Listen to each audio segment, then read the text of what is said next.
gets caught out. He's going to be swept away underneath the rug. As now Chinese Taipei pick up their 10th kill of the game. A nice rotation, catches out the Grak. He's down for 20 seconds. That might be the call here. Maybe looking to also catch out the Omen toward the top lane. Benny also going to go for the flank. Hans, he's got to have, unfortunately, some support from his team, but Weirway can't even get close enough. Thunderbird also going to come on down. The damage is there from Wins. That's 2 members falling for Indonesia. Benny and his Sunshine placement, he is so good at predicting enemy movement and landing these stuns at the clutch moments. Every time he's landing those Sunshine stuns. This guy is a mechanical god on Alice with how he plays. Shock gonna come on in. The call's made by Wins. He wants to go for the dive. Caraway uses the ultimate, but he doesn't get anybody, and the health bars are just gonna get shredded down on Indonesia as Chinese Taipei, with one quick swoop, take game 1. What decisive victory. 15 kills to 3 there, and they gotta be feeling great here. Now they know they are in good shape because Indonesia has lost 2-0 to Vietnam, right? This is their other loss. So I think that actually completely locks them out here. It does. That was do or die this game 1. Indonesia, I don't know if they can actually make it out of the group stage now with this loss. Yeah, they will not be able to, but I would love for them to get a better draft and just show at least their home region that they can take one game at the World Cup here. One game against Chinese Taipei, a dominant and tier 1 team that we just saw play. Saw Neil there looking pretty with the 8 KDA. Star with 10 of his own and also the MVP. But for me is Benny. Only 1 kill he was not a part of on the side of Chinese Taipei. That's crazy. 13 assists. So impressive there. Getting 1 kill himself. And look at the damage. It's pretty spread out. But this time, normally Yuzan and Neo have most of the damage. But it's Wins and Star getting most of that. And Wins have a breakout performance on this Malik here, able to land so many key cleaves on the enemy team bunched up together. And it all started with this double kill up in top lane from the over-aggression from the side of Indonesia. Yeah, such a good job there. And again, that spin, he basically let Benny live long enough and forced Indonesia to make a really bad aggressive play and get that early play. Now you can see also the dive in bot lane where Neil secured a triple kill. This is where the floodgates really just got the game out of control. Yeah, and look at the timing of those hissy fits. Just perfect, allowing Neil to just basically knock down Wonder Woman's health and delete her, getting the 3 kills there. It was clutch. And look at that nice pull by Wins by the Grak there. Really good job. Caraway needed to show up more and help and have his team kind of back up the Grak plays because that was their only chance to get these pulls, but it just wasn't enough. You gotta give it to him. He did have the nice blind hook to start off the game, but unfortunately it was a little bit too late on some of the other hooks we saw later on where he got Wins underneath the tower, and then Chinese Taipei, they made the call. They wanted to go for the play. And now we'll see. It looks like Chinese Taipei are actually going to be on our blue side to start things off in game 2. Yeah, definitely here. And this time, you know, Indonesia normally gets a lot of kills. They only had 3 kills in this match. If you watched yesterday when they played against Vietnam, they had 20 kills one game. So this is a team that they need to really think about more strategically on the rotations, the map movement. Chinese Taipei is just so good at rotating and putting pressure. So they have to play good defense. They cannot die underneath their towers and get caught out, because once they start losing towers, Chinese Taipei then invades that jungle like we saw, the red, denying jungle, and then all of a sudden you're behind like 5,000 to 7,000 gold. Yeah, for me the question is, do you let Benny have the Alice again? Because he was able to put down so many shields, got the hissy fit down as well. Or do you look at just the draft overall on the side of Indonesia if you want to change things up? Yeah, I don't like the Rogue. They played Rogue yesterday too. It just didn't work out. And I mean, this is something I looked at. I analyzed Indonesia. I really want them to play an ADC, get Scud in there, get like Scud, Zenio, you know, 2 really good heroes that can protect their ADC marksman. And I don't know why they really like this Rogue. At least they kind of upgraded from the Chognar, which is good. They banned Crixie, so I really like how their bans have come to play, but I would love for Indonesia to get a better draft. You see Star on your screen there. You can see that beautiful KDA 7.5. So adding on to it so far in the tournament, 83 kill percent participation on top of it. This guy's been all over the place. Yeah, he wants to be and prove to the world on this stage that he is the best mid laner in the world. That's what he said, and he's out on a mission to prove that. And his two-lane play has been phenomenal so far. You pair that with Yuzon. If he's able to get ahead, he could just take over the game. So here we go, picking bans for Zenio, game 2. I think. You believe Zenio? We'll have to see. Yeah, they usually ban Zenio on the blue side. Let's see if that comes out again. Or they maybe ban Teamy, Omen, or like their favorite bans. There we go. See, man, homework helps, Oppo. You know, doing homework and due diligence helps you. I do my homework. I don't. Maybe, you know, they want to mess you around. Maybe they're like, hey, we'll ban the Zenio at the end of the draft. They're just gonna to throw a curveball. They have to ban Teamy, Arum, and Superman here. But they may start with the Superman, or they may lead off with the Teamy. Let's see. Oh, there we go. Superman's going to be banned. They definitely need to make sure Arum and Teamy are off the map there, and then try to take Alice if Chinese Taipei does not first pick the Alice. So let's see if Chinese Taipei are going to, since Teamy was banned for them, they're going to take away Omen. They're going to take away Omen here. There we go. Oh, my Lord. Omen being the next ban. Sweet I should do their draft for them. Swear, why aren't you a coach? I think they're listening to me. You want to go out on that stage, maybe help out Indonesia with this draft, see what's going on? So let's see if they're going to take the Arum off the board here. Arum will be a really good ban for Indonesia. Yep. There you go. Well, Indonesia having themselves a little bit of a giggle. Unfortunately, their knockout stage hopes have been diminished, but they're still having fun here at the World Cup. Want to go out with a bang, perhaps. Maybe we'll see a unique draft come out here. Arum, though, going to be the ban to start second off. Yeah, maybe they're laughing because they're like, this draft is working out just as we expect, and I love seeing it have fun. And there's a Teamy being taken off there. And now, I think for Indonesia, they should probably take away either Lindis or Alice. But I think Lindis might be a better ban here, and that will allow them to take the Alice, but they'll probably go with Malik. I think Malik or Lindis will probably be the two bans they're going to try to go for here. So let's see. They're laughing, they're smiling, they're thinking, they're talking to her. That's good. If you lose and you're talking to each other, the communication is good. Players are listening to each other. They got to work as a team because I know they can take a game off Chinese Taipei. Chinese Taipei still waiting here for Indonesia to lock away their third ban of Game 2. Final one coming on up here for Chinese Taipei, though.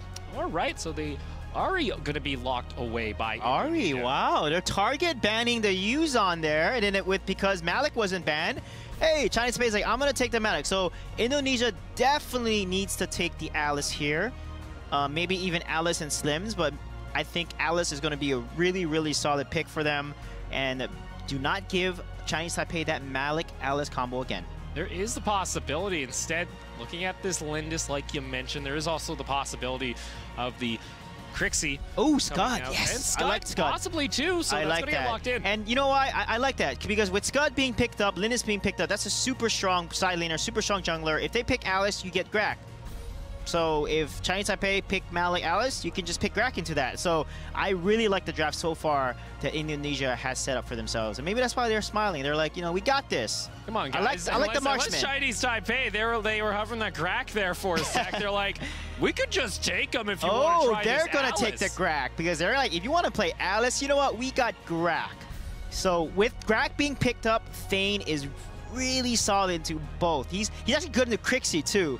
This guy is a monster when he charges in there, but no one's been playing Thane recently, unfortunately. No, we haven't. So hopefully they do not pick Alice here. Do not pick Alice into this competition.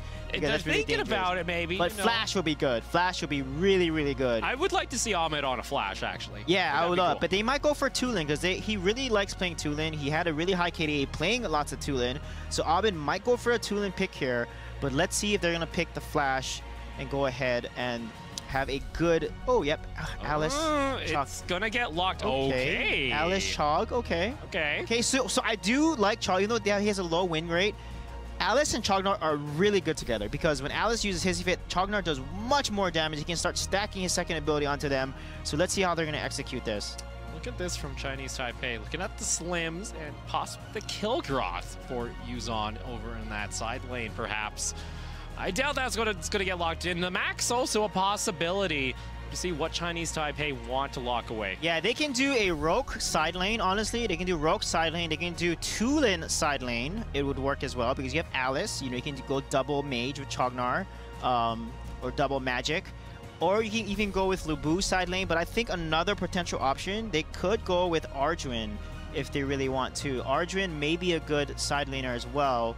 So let's see what Indonesia is going to respond, because Kilgroth is extremely aggressive. Kilgroth is like the second second tier after Omen. He's just so good at split pushing.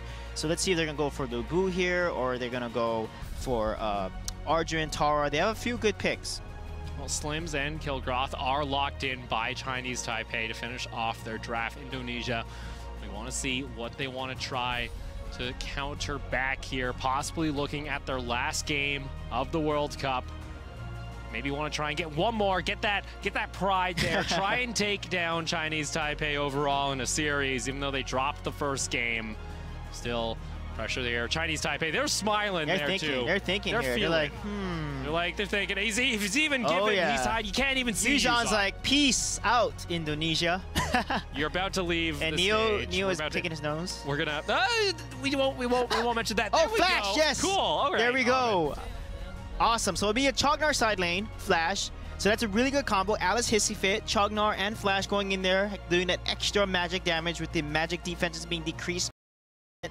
So hopefully, I would love to see Indonesia pull this combo off. We are going, though, against Benny on the crack, and if he's able to, of course, reel in Caraway. That might be a bit dangerous. We've seen Benny make the plays. We saw it in the last game on the Alice. Close to 100% kill participation. Also Star now with such a powerful mage. Yeah, this Crixie that's come out. I'm scared. I mean, Crixie is good into Flash because Flash can't dodge her Moonfall ultimate. If he's within range, he's going to get hit by it, right? So except when he's Cyclone. So that's, I mean, so far from what I've seen, Crixie into Flash, Crixie actually, once she gets to three items, she actually outbursts the Flash. So I have a really interesting feel here that Star is going to basically put a lot of pressure onto Ahmed. Oh, I want to see that pressure either way. We're going to go ahead, load on in for game 2 between Chinese Taipei and Indonesia. Indonesia wanting to force a game 3 so they can play one more game on this stage before they head home from the World Cup. Chinese Taipei, though, they want to secure. They want to show why they're such a dominant. One thing I forgot to mention: Benny on Grak. We saw how good he is. I mentioned it briefly. It's Benny. With Teamy, with Alice, any support he's on, that skill shots, this guy is just a god. Just watch how he's gonna throw that Devil's Chains out, anticipate enemy movement, and get that pull.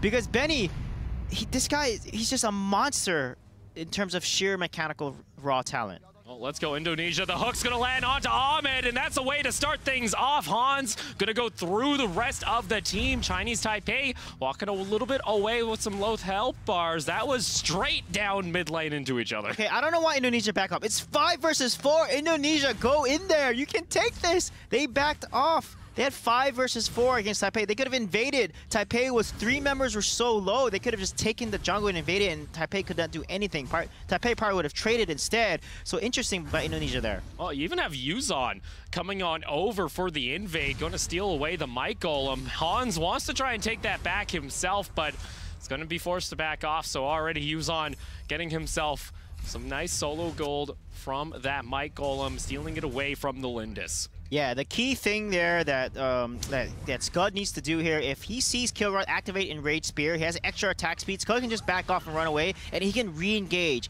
Because Scud can outplay a Kilgroth, but he cannot face Kilgroth one-on-one when Kilgroth's abilities are up.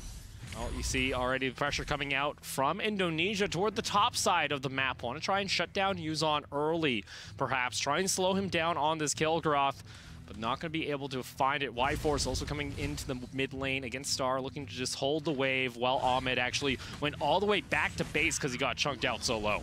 Yeah, exactly. And what Yuzon wants to do is he wants to win the side lane. He's losing his side lane pressure. He wants to then push side lane, cut the wave potentially, and then start taking all of the jungle farm on the opponent's side. But he is not able to do that because of the rotation pressure they're putting on him. So really nice job so far by Indonesia. Benny coming around the corner. He's going to find himself an Alice. Caraway gets the stun down. Neil's getting the damage on through, and that's going to be first blood going on over to Chinese Taipei. What good focus there. Neil stayed in there. He knew that one last auto attack was going to kill him. Y-Force. And wow, look at Y-Force barely surviving. He needs a home here because he's going to die under that tower.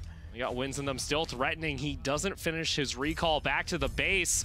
Still, the Abyssal Dragon going to be. And Y-Force actually just looks to run toward the second tier tower. Gets past Win. Ahmed now down underneath. But that leaves this Lindis all alone. The spear is going to connect. And that's going to be the second kill for Chinese Taipei. What an awesome flying spear hitting there, landing, getting the kill there. Benny was so irritating. He dragged and reset that blue buff. And then unfortunately, WinRoar stayed around and tried to get that blue buff, and they knew that he wanted it, and they just rotated there and killed him. And that's something that Benny, again, playing so well, wasting his opponent's time. And look at that.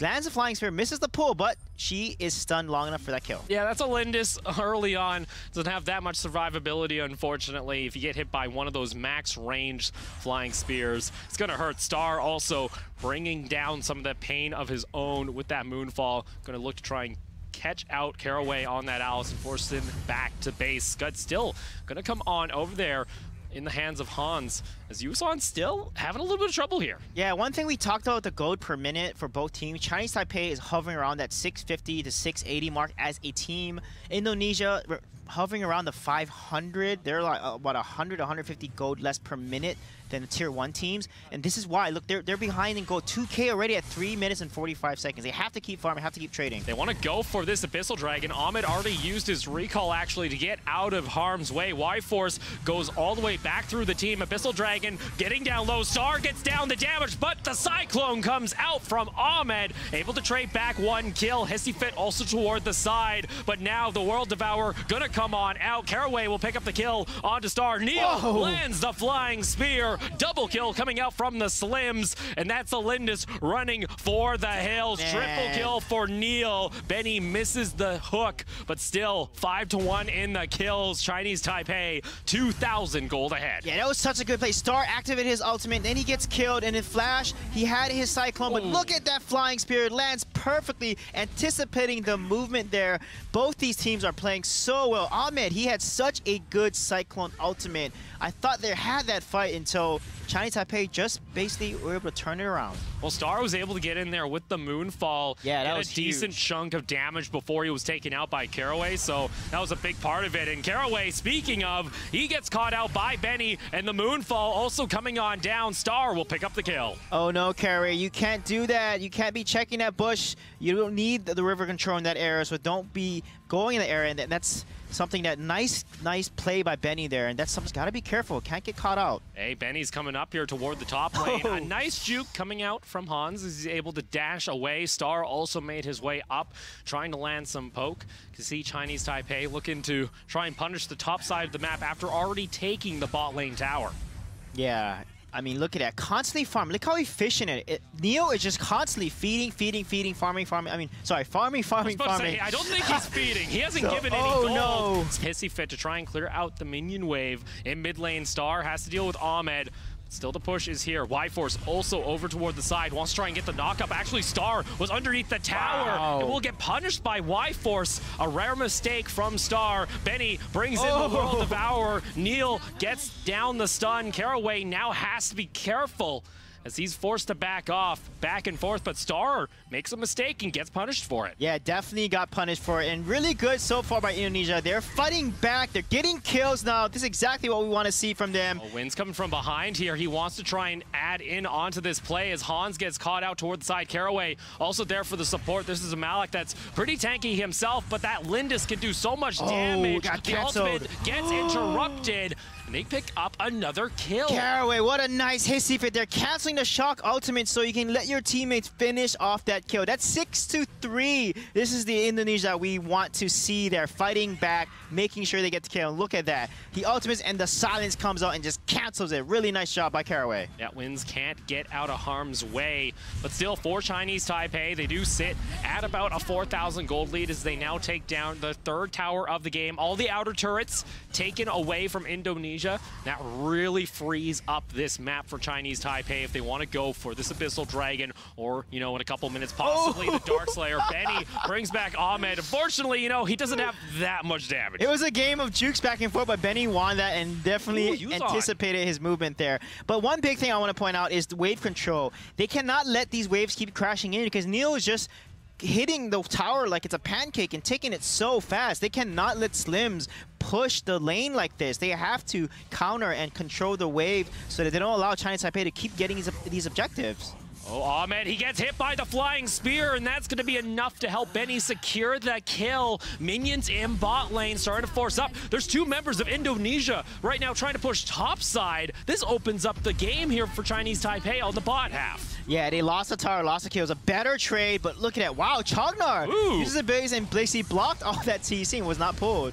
Life Force, though, still taking a decent chunk of damage. We're on the Lindis. There we go. To zone off away. You can see Wins is just trying to get underneath the tower as that is going to fall once again. Neil is just demolishing these left and right. Wura gets taken down low. No, Hans tries to get in onto the backside, but he will just get taken out himself. Chinese Taipei, now the 6th tower in their name. Hans, don't be a martyr. Don't go in there if your entire team is running away and so low. Don't try to fight. That is so risky. Comes out, it gets all 4 members of Chinese Taipei, Ahmed, onto the backside, but there just isn't enough damage. They're so far behind. So what happens when you sit 8,000 gold behind at 9 minutes? Yeah, you just don't have the damage. Look at Neil. He's just constantly taking that tower left and right. I mean, they are so good at wave control and pushing that wave to tower and securing the tower every single time. Look, the next wave is coming. The top wave is pushing in. This is exactly what Chinese Taipei wants here because Kyogot's going to take a tower too if they don't stop him. Yeah, Neil just whacking away at the tower. They already got super minions now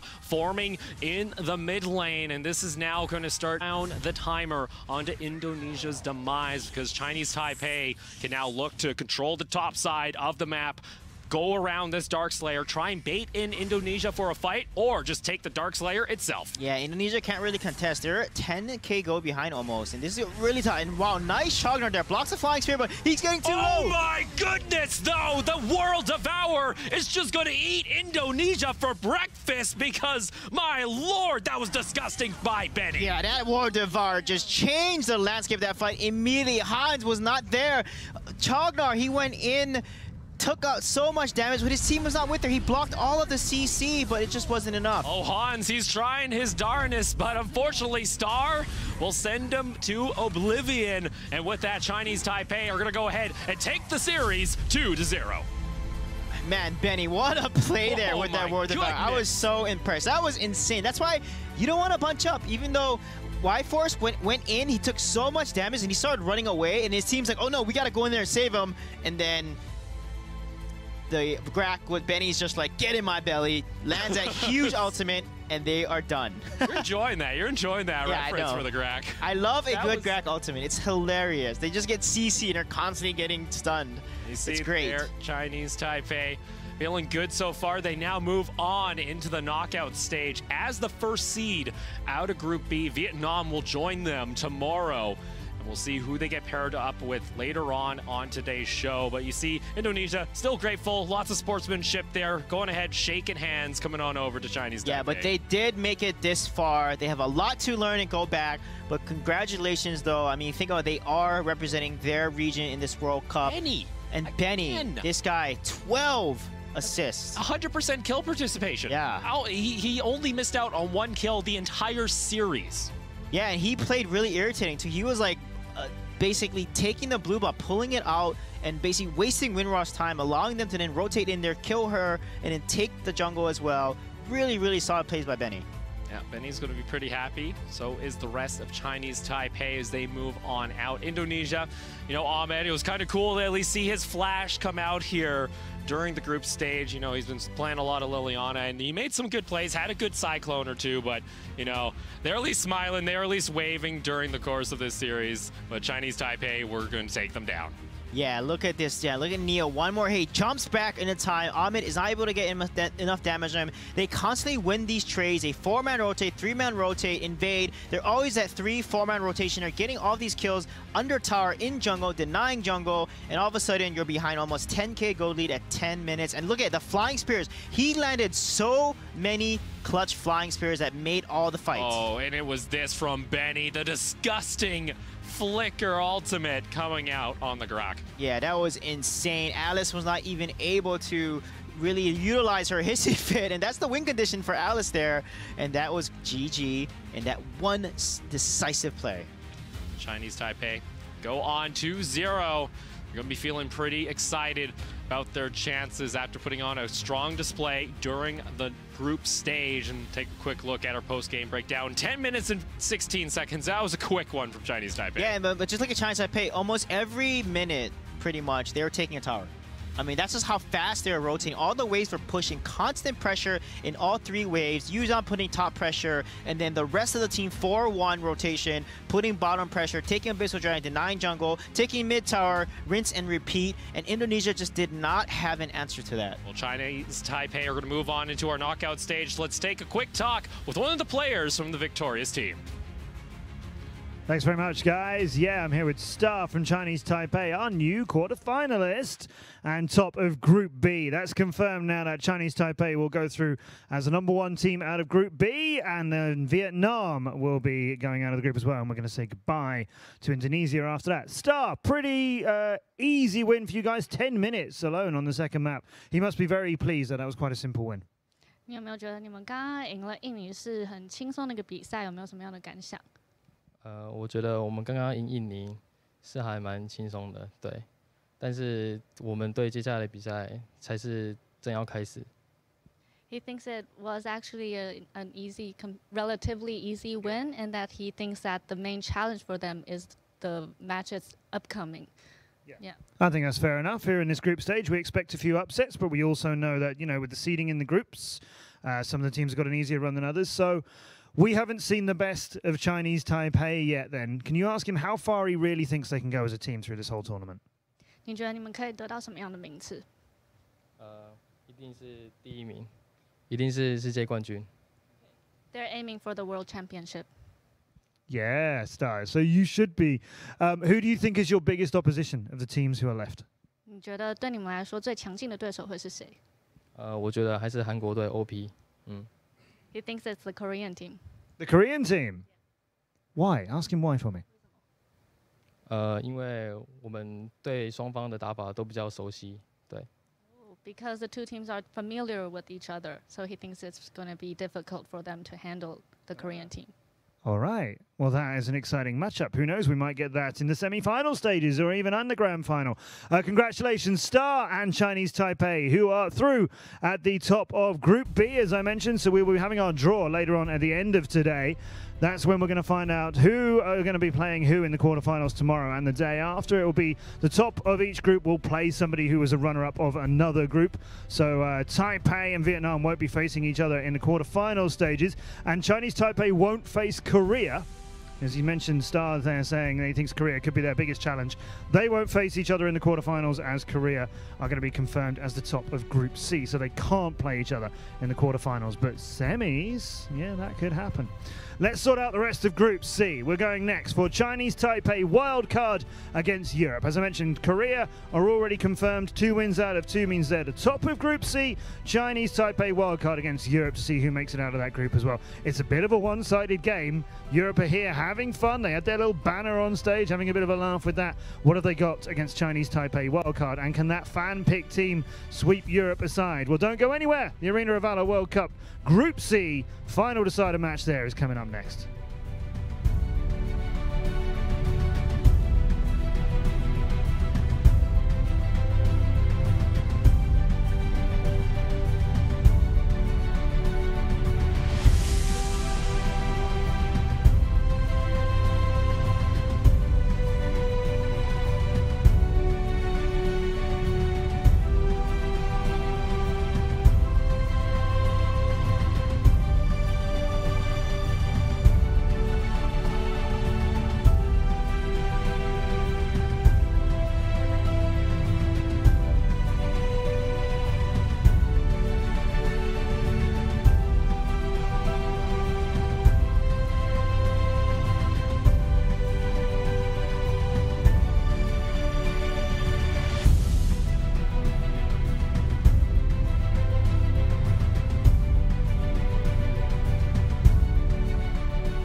Hi everyone, the hero we are introducing today is Wonder Woman. Born on the paradise island of Themyscira, Wonder Woman is a proud Amazonian. She holds the indestructible shield in her left hand to protect her from damage, swinging the sword of Athena in her right hand to unleash the mighty attack, waving the lasso of truth to control her enemy, and crossing the bracelets of victory to protect her teammates. Come together, let's shake the battleground.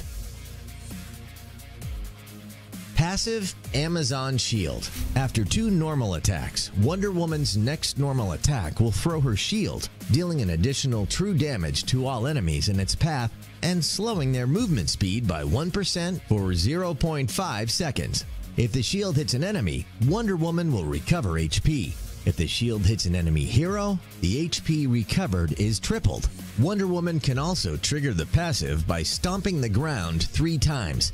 She can leverage her passive to trade with enemy when laning in the early game. First ability, Sword and Shield. Wonder Woman repels her enemies with her sword and shield. Her shield bash deals physical damage and slows enemy movement speed by 2% for 3 seconds. If the shield hits an enemy hero, Wonder Woman will receive 3% damage reduction for 3 seconds. After Wonder Woman bashes with her shield, she can activate the ability again to follow with a sword attack that deals the same amount of physical damage. Enemies hit by the center of her blade suffer double damage. Each attack of Wonder Woman's first ability is actually also a hidden dash ability. With the right direction control, this dash ability can help Wonder Woman to pass through walls. When using the second attack, pay attention to maintain a suitable distance between enemy. Keeping enemy in the center can double the damage. Second ability, Lasso of Truth. Wonder Woman throws her Lasso of Truth around an enemy. If the enemy's HP is greater than 50% of their maximum HP, then Wonder Woman will be pulled towards them, dealing physical damage. If the enemy's HP is less than or equal to 50% of their maximum HP, then Wonder Woman will pull them towards her, dealing 2 physical damage. If Wonder Woman hits an enemy with this ability, the cooldown will be reduced by 3 seconds. Targets hit are stunned for a short period of time. Releasing the second ability in the brush can effectively increase its accuracy. Since enemies hit by the second ability will get stunned shortly, you can use it to stop Daiokan and Azenka's ultimate in real battle.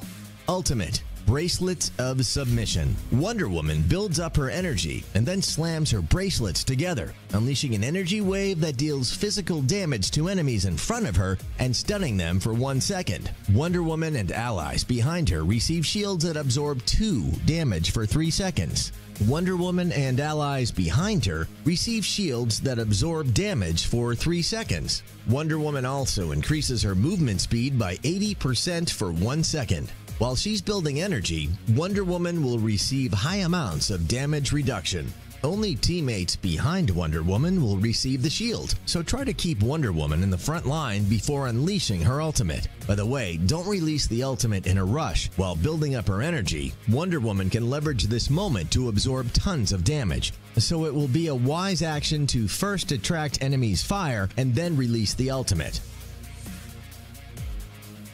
When playing Wonder Woman, here are some of the tips to remember. 1. Attention. Wonder Woman's second ability will have different effects when applying to enemies with various level of HP. When releasing the second ability, try always targeting enemy hero who's running low. Don't release it in a rush, as you may charge too deep into enemy's team and get killed.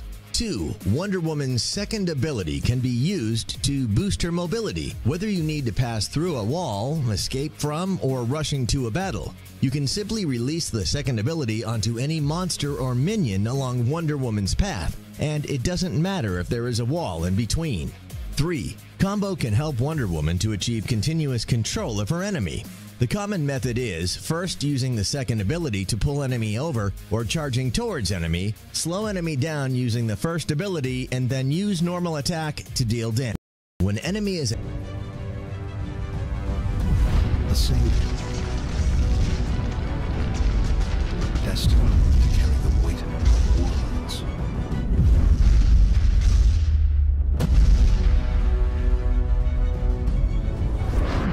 You are the last son of Krypton. forever entwined with the fate of the cosmos. It is a burden only you can shoulder. I can only hope to prepare you for the great challenge you will face of what lies beyond your star.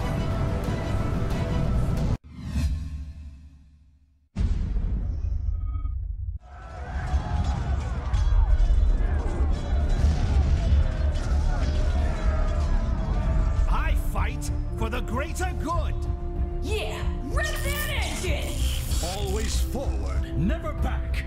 My bow shall bring justice. Do you know true fear? Absolutely electric. The burden is too heavy. 我が使命、必ず果たしてみせる。I destroy you, but I'm on break. You bully.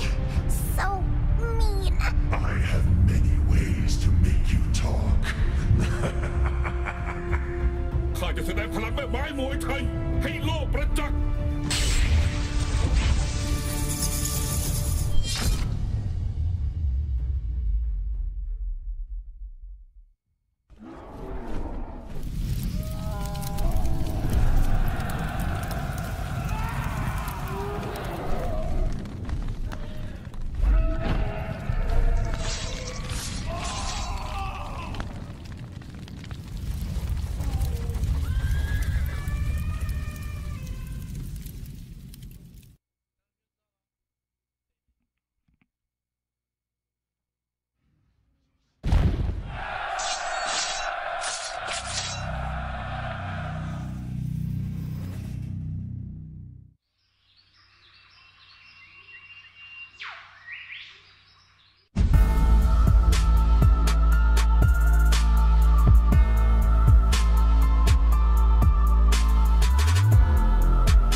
And welcome back to the Arena of Valor World Cup, day number 3. This is the elimination day, of course. I am Rep, joined by Sweet J. How you guys doing? And it's been great day 3. So I thought we would see a lot more best of 3 go all the way, like 2-1s, but it's been some 2-0s here today, and these teams are playing out of their mind to make sure they don't get eliminated. Right, of course, we started off the day with North America going up against Singapore. There it is on your screen right now. I mean, this was an elimination match, as we all knew it would be. But man, Rest and Sleepy showed up today. Yeah, they definitely showed up. And Sleepy as well. They are such good synergy between the both of them. And this is a key fight there where looks like North America won, but they didn't. They only got 1 kill, so Singapore was in the lead, but you can see how focused they are. But Sleepy with these moonfalls on Crixie really changed the tide of the game every single time. Yeah, the Alice plus the Crixie composition was just so good together, right? Every single time you would see a Hissy come out, you see that moonfall coming right after it. It was just destruction. Yeah, and also Crixie's so good into Joker, because Joker, he's weak to magic damage, as you know, and look at the amount of damage there. Tainted, he's not able to get out and do as much damage. He's going to be able to get caught up by Sleepy. He lands at Nature's Wrap, but look at the follow-up here. That's right done. after. Wow, the follow-up from NA has been so good against Singapore. Yeah, and NA pretty much dominating through this first game. Another pressure at the tower, and you can see right here Singapore just in full retreat. And this was very reminiscent to me of the NA versus Thailand matches, where the kills would be relatively close, but there was no towers taken by Singapore. So this is the complete opposite of how NA went against Thailand. Yeah, that's one thing, is North America had much better objective control. They were able to take more towers. That's critical there. But Singapore was able to hold their own. I mean, they were expected to come into this entire World Cup as the weakest team, but they didn't look that weak against North America. However, North America did play decisively and got that 2-0 victory. Right. Of course, Singapore didn't qualify. We spoke about this multiple times. Philippines actually qualified, but they couldn't make it because of visa issues. Singapore here to replace them. But, of course, Singapore came out and they took out Thailand that one game. You know, Thailand with that interesting pick. We'll call it that. Yeah, but the Omega. The Omega won. That was crazy. Right, but let's go on. Let's take a look at what happened earlier today. Also, in match number 2, we had Chinese Taipei going up against Indonesia. In this matchup, Indonesia needed to come out and get a 2-0 victory. Yeah, they definitely needed to, but they were not playing decisive enough. There was a few fights where there's 5 versus 4, and they still backed off and ran away. However, they were smiling. They were having fun. They were enjoying themselves, and that's what I love to see from that sportsmanship there. Caraway was locked down by Neil in this fight here. Neil was the carry of this game. Him and Penny were just going off the charts with their pulls and with their stuns right here. That was huge against Valor, getting the kill and then denying jungle. Yeah, we saw so many times early in the World Cup where we were saying, how come we're seeing so much Slims here? We're not seeing a lot of Valor. And I really think it's because of that leap, right? The leap, the mobility that Slims has because of it, plus that long distance spear for those stuns. They're really crucial. And again, the shock right after to follow up. Chinese Taipei were just looking great. Yeah, that crazy flicker World Devourer ultimate by Benny. He literally changed that fight in one play. Alice Caraway didn't even get off his hissy fit ultimate. He needed to get that off to win that fight, to save Chognar, and it just didn't work out for Indonesia. Yeah, Chinese Taipei, though, gonna be locking it in there. Indonesia, unfortunately, gonna be going home. Yeah, they're gonna be going home along with Singapore. So we do have North America moving forward, and of course Chinese Taipei and Vietnam. Right, and of course we are still setting up for our next match, which is gonna be Chinese Taipei wildcard going up against EU. EU, yesterday was their start.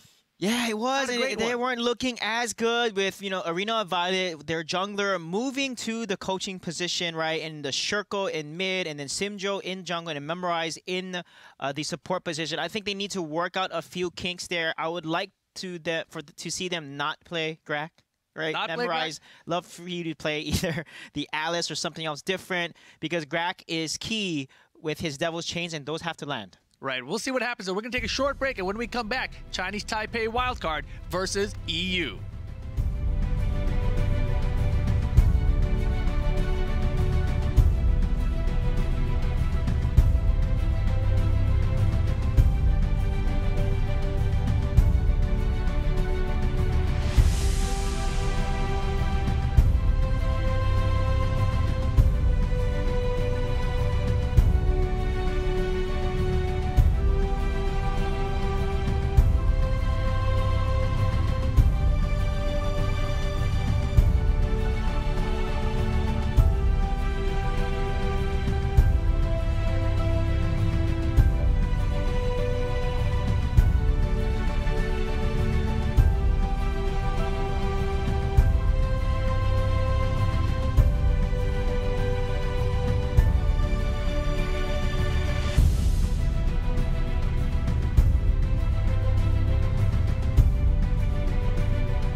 For the greater good!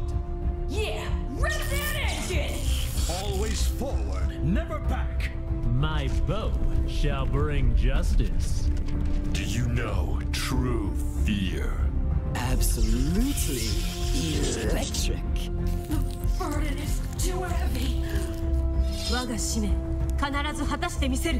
I destroy you, but I'm on break. You bully. So mean. I have many ways to make you talk. ข้าจะแสดงพลังแม่ไม้มวยไทยให้โลกประจักษ์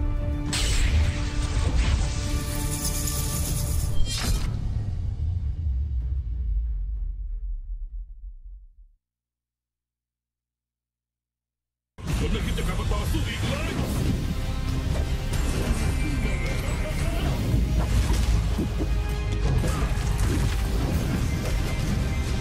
All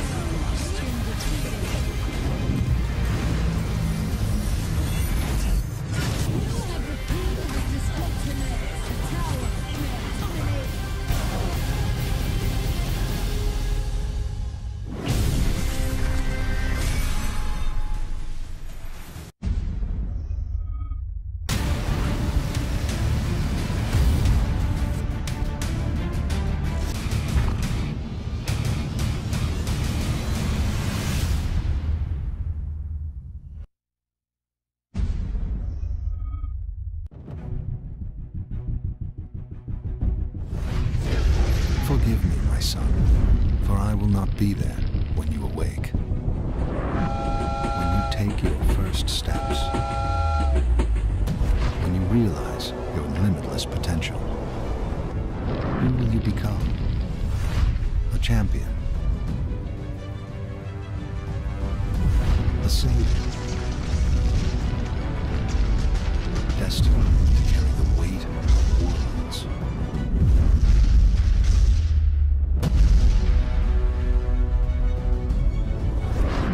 You are the last son of Krypton,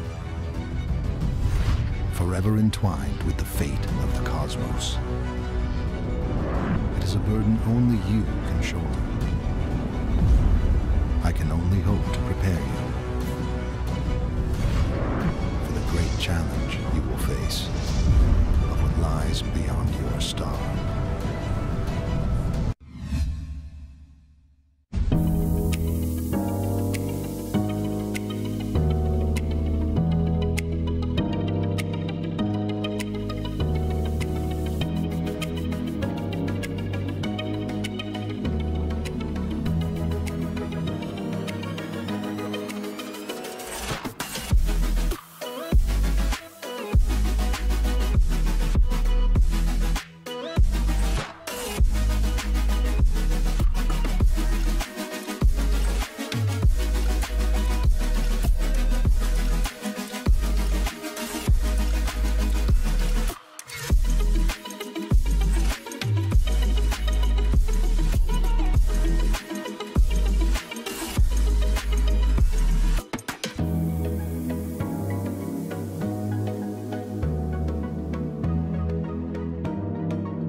Oh, hey, how you doing? Welcome back to the Arena of Valor World Cup, day 3 of our group stage do or die day. Behind me, this is Chinese Taipei wildcard. They are looking to make their way out of Group C. It's been won, though, by Korea. They are top of Group C, that's confirmed. But Chinese Taipei did manage to take a round off of them yesterday. Europe on this side, though, having fun, but went down 2-0 to Korea. And when these two teams met each other back in the boot camp in Bangkok last month, it was Chinese Taipei who won that thing 2-0. So there's a lot running against Europe in here, but there is a lot of fun and laughs. So these two teams are having a bit of banter before we got anywhere close to this game happening. Who do you think is going to win it? Who do you think is going to win the whole thing? Let us know on Twitter at Arena of Valor, and check out AOV Esports while you're there as well. But at Arena of Valor is where you can find out all the news about this World Cup, and then come and see it in person, because we will go to the incredible and legendary TCL Chinese Theatre in Hollywood next Friday and Saturday. Not tomorrow, the one after. Next Friday and Saturday, 26th and 27th of July, we'll go there and we'll crown our world champion. And you can be there. Get your ticket at aovworldcup2018.eventbrite.com. That's where you can buy your ticket for our grand finals. And you're seeing a lot of action with some really good heroes throughout this tournament. We've seen a lot of use of the Flash. We've seen a bit of Superman, a few bans of him as well as picks. If you haven't got any of those and you'd like to get your hands on them, grab one on Swag Sunday when you can get your free hero or villain in-game. So don't miss that after we've crowned our world champion. Chinese Taipei wildcard. And Europe. Who's got this thing? Well, let's find out who's going to make it out of Group C. Over to our casters. We got Rip, we got Sujay, we've got a European team powered by chicken and cookies, as they were just telling me. Let's see whether that works for them over Chinese Taipei wildcard. Man, did you get any chicken and cookies over there? No, I didn't. I may need some, but they definitely need it. Europe definitely needs that. Yeah, without a doubt. Europe's, they're in a little bit of a tough position right now, but I think they might have a chance of getting a game in here. Yeah, as long as they can, get some focus and play really well, they can pull it off maybe. Right, let's go ahead and take a look. It's about time to get into the matchup. It's going to be Chinese Taipei wildcard versus Europe. What do you think is going to happen here? Well, Europe they need to farm, they need to trade. I mean, Shirko as the jungler has, or Simdra as a jungler has around an average of 484 gold per minute. It's so low, one of the lowest in the entire World Cup. The tier 1 teams are hitting at 680 to 700 plus gold per minute. Chinese Taipei is at that 680 mark, so they have to be able to respond and make sure that they're farming and keeping up and not falling behind. Yeah, and of course, their damage dealer Hualin did so well in the previous game. He had the highest KD and damage dealt for them Luyao down the bottom lane with that Malik. He had a lot of damage taking. He's been a beautiful tank for them as well. Yeah, look at Chinese Taipei wildcard. Looking good, smiling. They're so confident. He's enjoying himself. They know, they're confident. This is going to be the match that they just need to cruise through, and Europe is the one that is worried that they have to perform. They have to not make as many mistakes. So maybe Chinese Taipei wildcard may try some different things, but they're looking good. They're looking solid. They're looking really comfortable. Yeah, let's take a look at their opponents. Of course, it's going to be Europe, the EU region for the Dream now. Subbing in with Memorized as well from Team Royal. These guys are looking solid over there. Look at them. They're having a good time. Maybe that chicken and cookies really got to them. Yeah, they need to be confident. That mental fortitude is going to be key for this team. There's Rez. He's the side laner.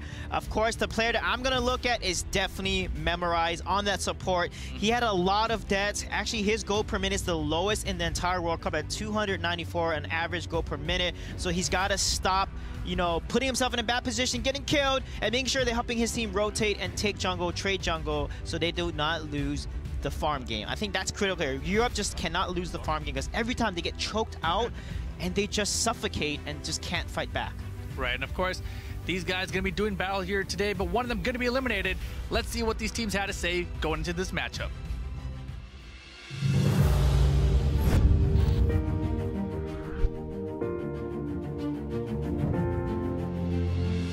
I really enjoy the competitive aspect of this game, and I'm really most excited about actually being able to meet all the teams. 其实只要我带的队伍，我在的这个队伍，我就一定很要求感情。就像刚刚说到的，就是任何人都会有失误，这游戏是一个团队的游戏。What makes my team different from other teams is probably how eccentric we are. We love, you know, making jokes. We love memes.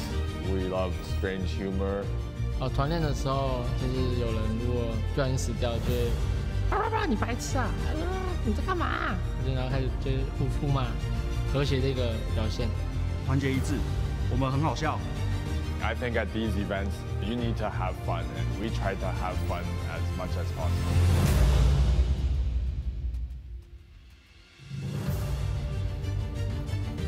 Yeah, I like what they're talking about there, about having fun, because mental fortitude is so important. When you're under pressure on this type of world stage, you can get really irritated by your team's mistakes or your own mistakes, and that's going to tilt you. So I like how both teams, they're like, we just poke at each other, we talk funny, we laugh. That's huge to their mental fortitude to stay focused. Yeah, composure always playing a big role, no matter what kind of competitive circuit you're playing in. And here we have the coin flip.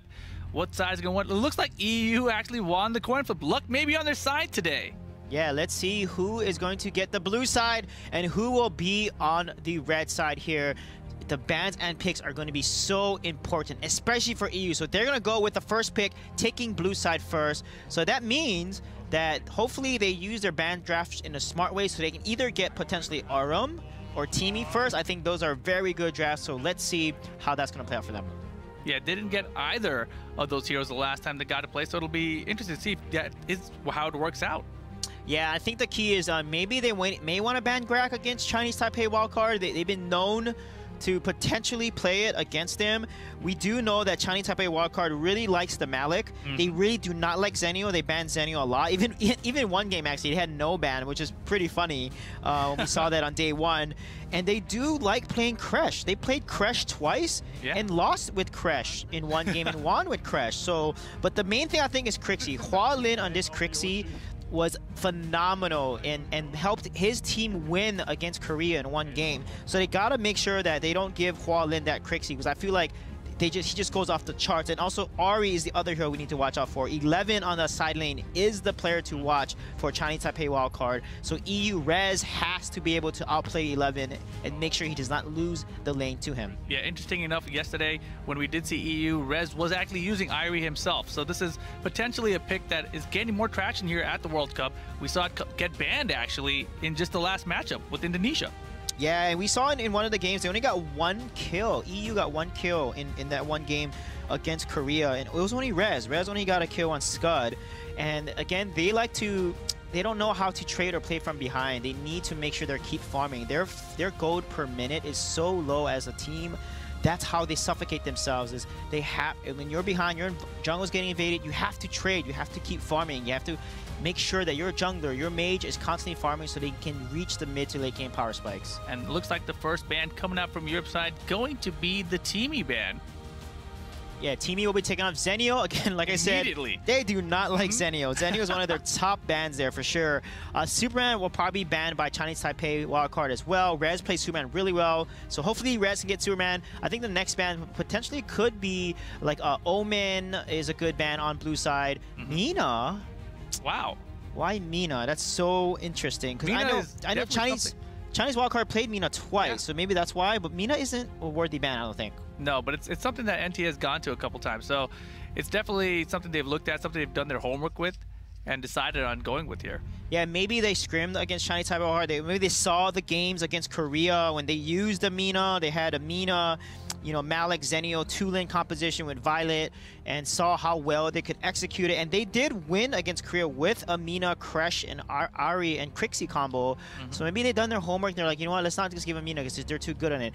Lindis being taken away here, that's a good ban, but we saw that, you know, Chinese Taipei wildcard can play that Violet really well. They played Violet twice and Lindis once, actually, in the match against Korea.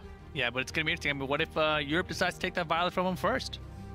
Yeah, first picking Violet's going to be a little risky, though. There's Malik being taken out. RM needs to be picked up. Ooh, Superman. Sorry, Whoa. Superman is up, not RM. Superman getting picked up, and I love this because Rez, during their Europe Valor series, he played Superman so well. And there's the Grak and Omen being picked up right off the bat. Man, this is going to be crazy. The Man of Steel returns to the World Cup. Oh, boy, things are going to get interesting here. Europe pulling out all the stops. I'm surprised we didn't see a Superman ban. Yeah, oh, yeah, yeah, exactly. We saw Superman get through one game, and he just decimated and won, and we're like, that's why he's banned. So EU, a lot of pressure. You cannot be the first team to lose with Superman. You gotta win this, okay? You guys got this. Don't worry. Chognar being picked up, and then Crixie. I guess Chognar, they want to stand in front of the chain, so if the chain lands, Chognar can just get out of it and disengage, so maybe that's the strategy, but Chognar is a very interesting pick. I don't really understand it or like it as much, but I can see why they picked it. Does Chaos Protection protect you from Death's Embrace? No, it will not take you out of it. No, it protects you from CC. Death's Embrace is more of an area confinement, so Chognar cannot get out of Death's Embrace because of the way that skill is. It's not a crowd control, so to speak. Right. It's more of an area cage. You're kind of caged and gauntleted in one spot. Slims being picked up with Liliana. I think Liliana Slims will be better. Really strong late game. Tulin's better in the early game, but Liliana Slims have that double combo, stun combo, right? The Binding Light with the Flying Spear. But they probably will go with the early game competition instead and play Tulin into Crixie. Yeah, if I was Chinese Taipei wildcard here, I'd probably be feeling pretty confident going against Europe, right? So you'd probably expect maybe a shorter game, an early game, if you are them, but we'll see how confident they are. Yeah, with Superman here, Superman can put a lot of pressure. Tulin's going to want to push out the mid lane, right? Omen's also going to want to push out. Superman can come behind and then basically fly into them, shove them into towers, shove them into his allies so that they can just do maximum amounts of damage. So I'm really putting this game on how well Red's is going to play this Superman. Grizzly Q as well is really strong side laner. He's improved the most in Europe, actually. I've really been impressed with his gameplay over the past weeks. And then Violet, I like the Violet pick. They can outrange and keep their distance from Omen. Violet needs to keep her distance from Omen. If Omen jumps in their Flicker ultimates with Death's Embrace, then Violet's going to be in big trouble. Yeah, so it looks like they are going to be picking that Violet and Arduin, unless, you know, they got 5 seconds to change their mind. I don't think we're going to see a change, though. They seem pretty committed to this. Overall, it's looking like a pretty good draft here for Europe. Yeah, I think the drafts are good. The only thing is the Chognar. I can see why they picked it, but I don't really agree with the Chognar pick. They could have picked a lot of other stronger supports, like potentially Alice. Actually, no, not Alice, because Grak is being picked, but Lumber or someone that can disengage.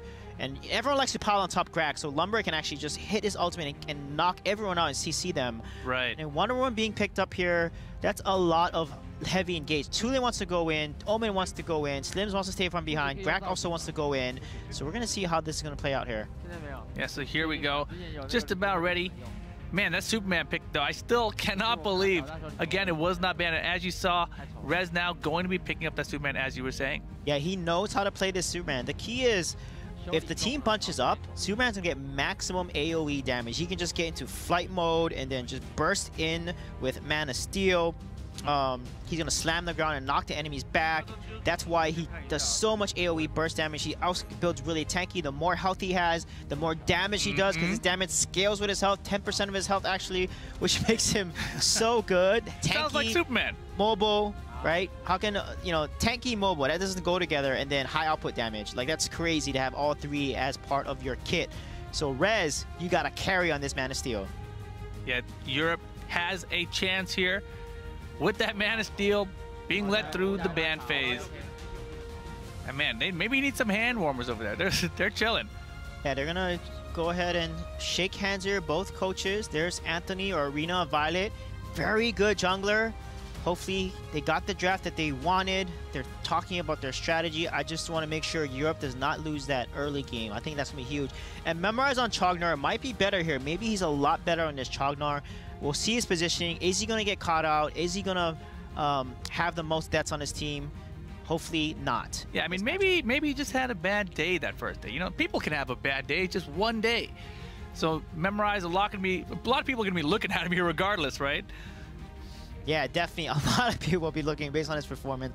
But I'm looking at Rez. On the side of Chinese Taipei, though, I mean, 11 and Lu Yao played Crash side lane as well. So let's see how these side laners are going to match, because we know Superman, right? They have Omen, though. Omen is so scary on Chinese Taipei. You know, he just farms so well. And look at his stats. 2 KD, participation, damage. He's able to go into the fight at the right moment. And when he played Ahri, oh my goodness. Yeah. Played so well. Yeah, he was just displacing, stunning, and here we go. We're already into the game. We're deep in there, looking for an early Devil's Chains. Doesn't find it. And you can see both teams grouping up here. Looks like Chinese Taipei may actually try to stop this early invade, but nope. Yeah, nice. They're going to trade jungle. It's exactly what you want to do. You have Superman. Superman's really strong in the early game. He's going to come down, though, and try to contest. So let's see if Rez is going to be able to contest that. He jumps right in there. Grizzly Q is going to back off there. Looks like Rez was not able to take it. Yeah, he was not able to take it. He's going to back off and just go ahead and go back to his bottom lane. Yeah, interesting start there. Superman, obviously a little bit more aggressive. A little bit able to be a little bit more aggressive, I should say, because of his passive. And you see here Simjo just taking that farm, clearing out the jungle. And you can see that the European side, they're staying in that river a lot. They're thinking about an early engage, perhaps. Yeah, I mean, they're exerting river control, which is good. And they're not falling behind in farm. They're just keeping up. They need to keep farming here. You got to get on a very quick, efficient farm pattern. That's exactly how Korea, China plays, Chinese Taipei. They are so good at farming. You look at their farm per minute, like I said earlier, it's always around that 650 or higher mark. And Thailand as well. Actually, Team Thailand has the highest farm at 750 on one of their heroes gold per minute, and that's because they keep farming. They don't waste any time, and that's what I want to see Europe do. Yeah, great Nature's Rat there, gets the pop-up, get a little poke here on Hualin, and they're in and out really quick. And you know, you mentioned the farm, and up in the top lane, Grizzly Q, he wasn't really there a lot of time. He was kind of wandering around. They were looking for some picks, trying to get the Sentinel here. So it's going to be really interesting to see what this gold per minute act ends up looking like at the end of the game. Yeah, that's what I'm looking at as well. And look at it. EU's going to get that. That's looking really good. It's going to be an extra go to their side here. Grizzly Q is going to fight against MG. He's got to be careful because MG turns level 4. He's going to Death Embrace him right away. Oh, nice. And that's going to be a really tough fight. Yeah, got the pop. Got the pop. And here we go. Back to the middle now. Yeah. Just missing. Good placing there from Memorized. Yeah, this is a 2-minute mark. That's when some of the heroes start hitting level 4. This is where most of the plays happen. Look at that damage onto Holland. Really nice mischief in Nature's Wrath. Yeah, and you can see here, setting up for that Abyssal Dragon. It also comes up in 2 minutes, along with everyone turning level 4. You see the level 4 out there on the 11 on the Wonder Woman, and now it looks like EU going to potentially go for this Dragon. But 11, she's got sights there with that Wonder Woman. Yeah, 11 is waiting there. He's level 4. He can go in Superman there. Knows. Use the ultimate. And, oh, wow, he's going to push 11 in back into here. Oh, but she sniped? No. Simjo closing out the Abyssal Dragon for EU, and now they're going to chase on the Wonder Woman. 11's in trouble. 11's going to be the first blood to Shurko, and now they're pushing on Hualin. You can see Grizzly Q coming in there, but not able to get the rend. Yeah, like I said, Rez on this Superman, he played him so well. Anytime you give Rez, and look at his nice Death Embrace there, but EU's going to come and respond in kind. Yeah, beautiful mischief for the poke as well. NT a little bit of trouble. Memorizing got to back out. Nice circling out. NT in trouble. He's going to go down to Simjo, and EU starting off with a 2-kill lead here. Yeah, that's exactly what you want to do. I love how EU is playing. As soon as your ally gets Death's Embrace by Omen, you want to go all in and save that teammate and make Omen run away, basically. That's exactly what they did. Omen had to run away. He knew the fight was over, and then they secured the kill onto NT. So really nice play so far by your EU. Yeah, EU automatically rotating back to their lanes, clearing out the waves. Now the recall in top lane, it might give an opportunity for the Chinese Taipei wildcard team to push up there, but they don't really have a lot of minions, so well-timed recall for EU. Yeah, so far 1k gold ahead now. You're playing really well. They got the Abyssal Dragon. Now they need to convert this into a tower. They need to get a gank and start pushing the objectives so they can start choking out and suffocating Chinese Taipei and do exactly what happened to them against Korea to Chinese Taipei. Yeah, and Grizzly Q here going to come challenge for the Sentinel, and they actually get the challenge, and they're going to take the Spirit Sentinel for themselves. And well placed again, Memorize staying just out of range of that Devil's Chains. Oh, and Hualin in a bit of trouble, but nice, he's out of there. Yeah, he lightning uses the strike. flicker just in time there. Get out of and dodge all those abilities trying to get onto him. And look, they're pushing the mid lane there. Really good. Violet's putting a lot of pressure onto the tower. Oh, the my chain goodness. lands, and that's why Chognar was picked there. Really nice body block by Memorized. Yeah, well placed indeed. Again, poke battle up top. And you can see Simjo just chilling in the jungle, taking his time. And Taipei now considering coming in to challenge in the jungle. Yeah, they're going to try to challenge here. They're only 1k behind, but you can see how efficient they are. They're constantly farming. And look at that. If you look at 11, he's taking the Vision Seagull. He's not going to fall behind the Superman here. Uh-oh, speaking of Superman. Wow. Wow, if that was Nature's Wrath or something right before that, that would have been beautiful. But Hualin going to survive, gets chunked down to half-life, though. Yeah, but Rez is spending too much time in mid lane. He needs to keep farming. He's falling behind in farm there. Wonder Woman's pushing his lane. And look at the engage there. Yeah, huge engage out here. But oh my goodness, Shirko get his fall while had the Moonfall on. And Rez now coming in, trying to save the day like Superman would do. NT's gonna drop. Xiaoniao in trouble as well. Superman gonna clean house. He's coming back for more. He's not done just yet. Simjo chunking him down as well. Hualin has to retreat, and they might even be able to get this dragon. Yeah, what a nice play by Rez there. He came in there when they needed him. They got the kill into Shirko early. What a great play. Got pulled in, but then the Superman comes in to save the day, getting so much AoE burst damage. They could not respawn, and Rez single-handedly turns around that fight. And look at that. 2k gold lead for EU, looking really good, and 2 dragons. Yeah, as you mentioned, though, they have to start converting these into towers. Because at the end of the day, towers are what win the games. And right now, they have a decent tower lead. The mid tower is a little bit less than half, and I think they might be able to push that one over soon. Yeah, they need to start doing the 4-1 rotation that all the other top-tier teams do. They are not doing that. They need to catch people, get ganks, put so much lane pressure, especially on top. They can take top right now because look, Grizz, he's doing a good job pushing that wave onto the tower, and they can get it right now with his four-man rotation. Yeah, gets caught by the Rend is 11, and 11 in big trouble here underneath the tower, but she's going to be able to race out of there. Beautiful bracelet submission, but the tower does go down. Yeah, really nice job securing the tower there. Holland's in a big, bad position right. He's gonna get caught out. Beautiful Ren, caught everyone in that one. World of Power way too far away, and they're gonna be able to spin back to get the Sentinel as well, perhaps. They're thinking about it. Simjo working on it, and Violet should be able to close it out by herself. Nice rotation back to mid. Yeah, and look at the Superman here, continually fighting against the MG. He's gonna back off a little bit, but Europe looking pretty good so far. Second tower comes down. Well done, EU now with almost a 3k goal lead over Chinese Taipei wildcard. I don't think anyone would have seen this coming into this game. No, no one saw this coming. I mean, like I said, Rez on Superman, I knew it. When they got it, I was like, man, they have such a good chance of winning, and they're doing exactly that. What's going to come down to is now they cannot make mistakes when they're this ahead. And that's what Europe is known for, especially in the late game. They may get caught out, have some bad map awareness and bad map positioning, and then give up their lead. So right now, they cannot do that. Yeah, speaking of that, here comes the top tower for Chinese Taipei. Europe nowhere in sight. That's going to be a free tower for them. And they may even rotate and try to get another one. But at the same time, EU actually rotating, getting this bottom tower. They're chasing up ahead, though, pushing away everyone else out of the way, actually. Yeah. And now do we have a base race? Is that what's going to happen here? Superman trying to defend. Yeah, but you can see what they're doing there. Chinese Taipei is trading. That's what they want to do. They're making Europe respond to them, and they're going to back off now because Europe kind of kept pushing and got the tier 2 tower. But for some reason, Europe didn't want to. They could have waited and just pushed the tower and got that tier 2 tower.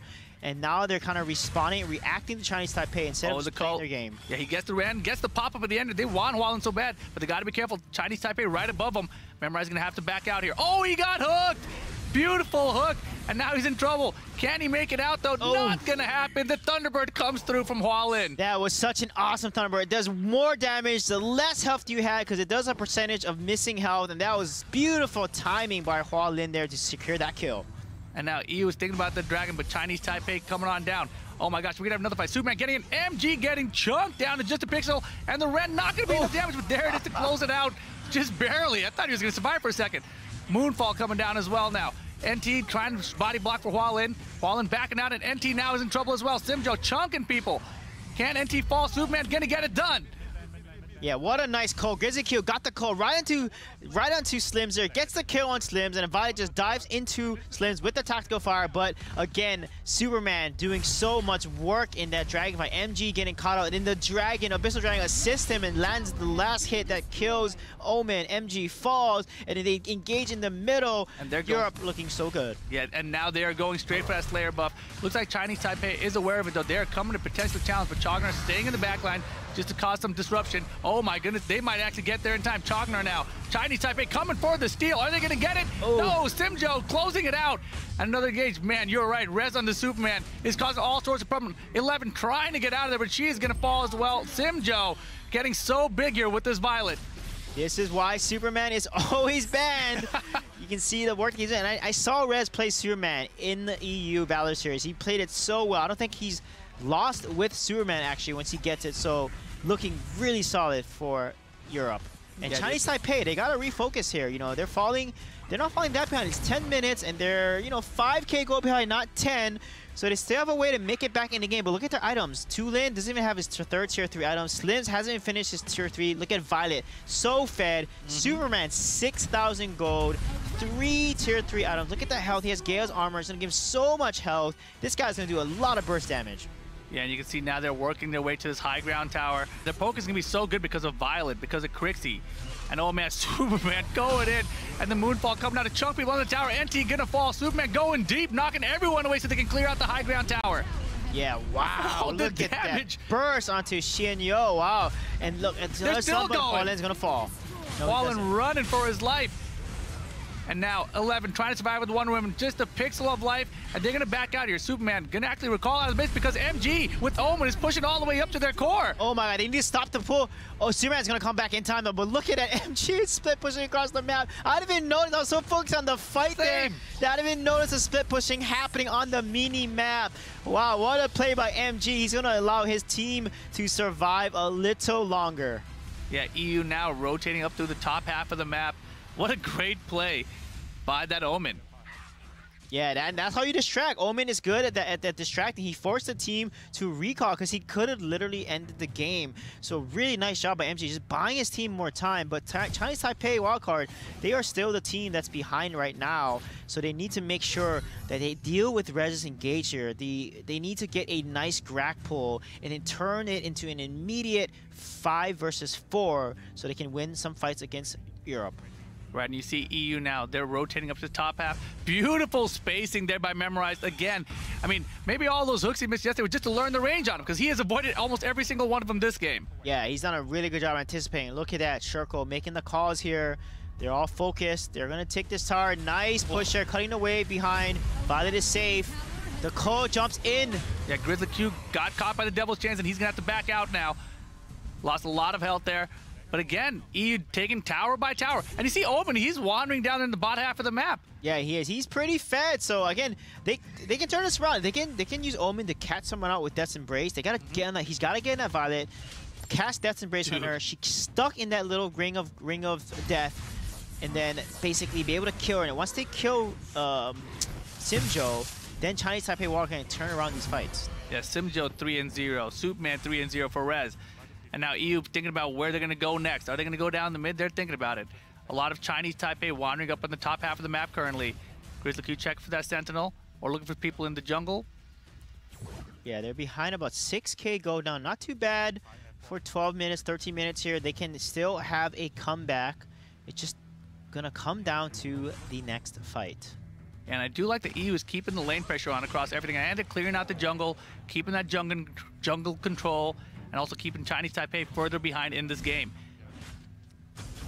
Yeah, look at EU is putting some more map pressure. However, Omen keeps pushing out every single time, and they have to deal with him. Oh boy, nice Memorize got caught that time with the Devil's Chains, but not too much damage behind it. And all 5 members of EU are here.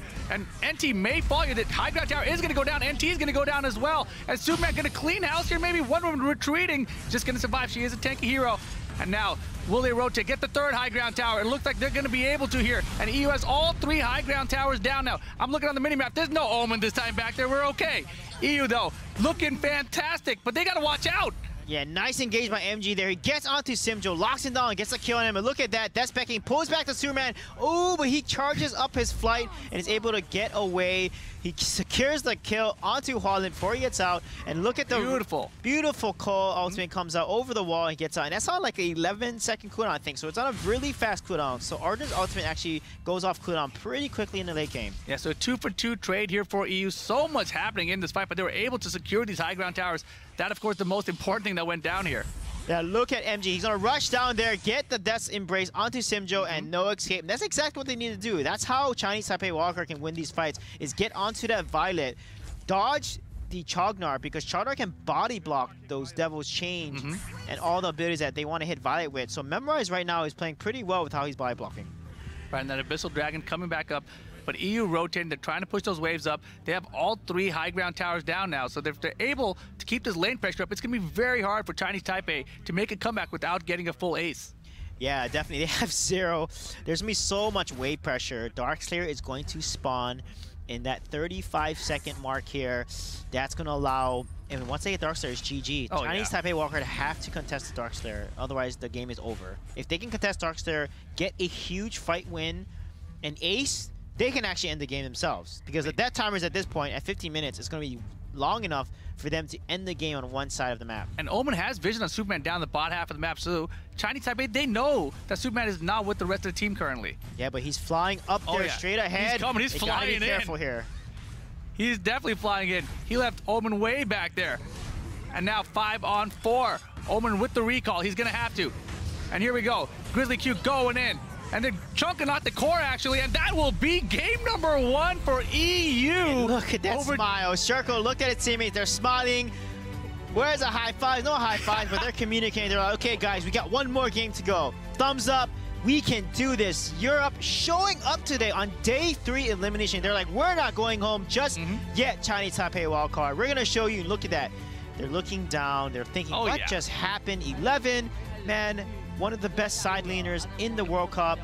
They're going to take off their headsets a little bit, refocus. Yeah, they need to talk about this because right now, the blue and red, the Superman coming through for EU.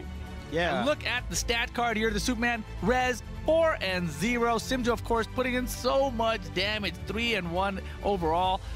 Man, what do you got to say about this? Yeah, look at the item differential. Look how fed Superman and Simjo. Rez was the most fed on that entire team. He definitely did a lot of work.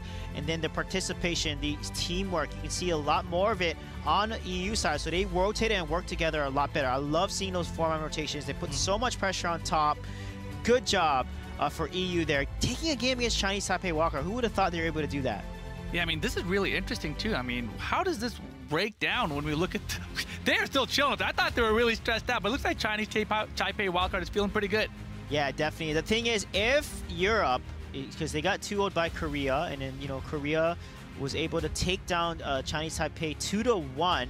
So Korea has 4 points. Chinese Taipei has 1 point. If they need to basically 2-1 to basically stay alive here. Right, so if EU gets this game, where does that leave Chinese Taipei wildcard? Well, they're going to basically, they need to get 1 game. So if Chinese Taipei gets Chinese Taipei wildcard gets 1 game, that's 2-2 and they're tied. Wow, so then it could be a tie playoff situation. That's correct. Ooh. So, but EU has to win 2-1. That is the only way they stay alive in the World Cup here. If they get a 2-0, actually, no, if they get 2-0, that's even better. If they 2-0, they win, and Chinese Taipei wildcard is eliminated. Right, but no one would have seen that coming into this. No one would have seen that coming. So if they win the next game here, that's going to be huge for Europe. Well, I can't wait to see what happens. Here is the post-game breakdown.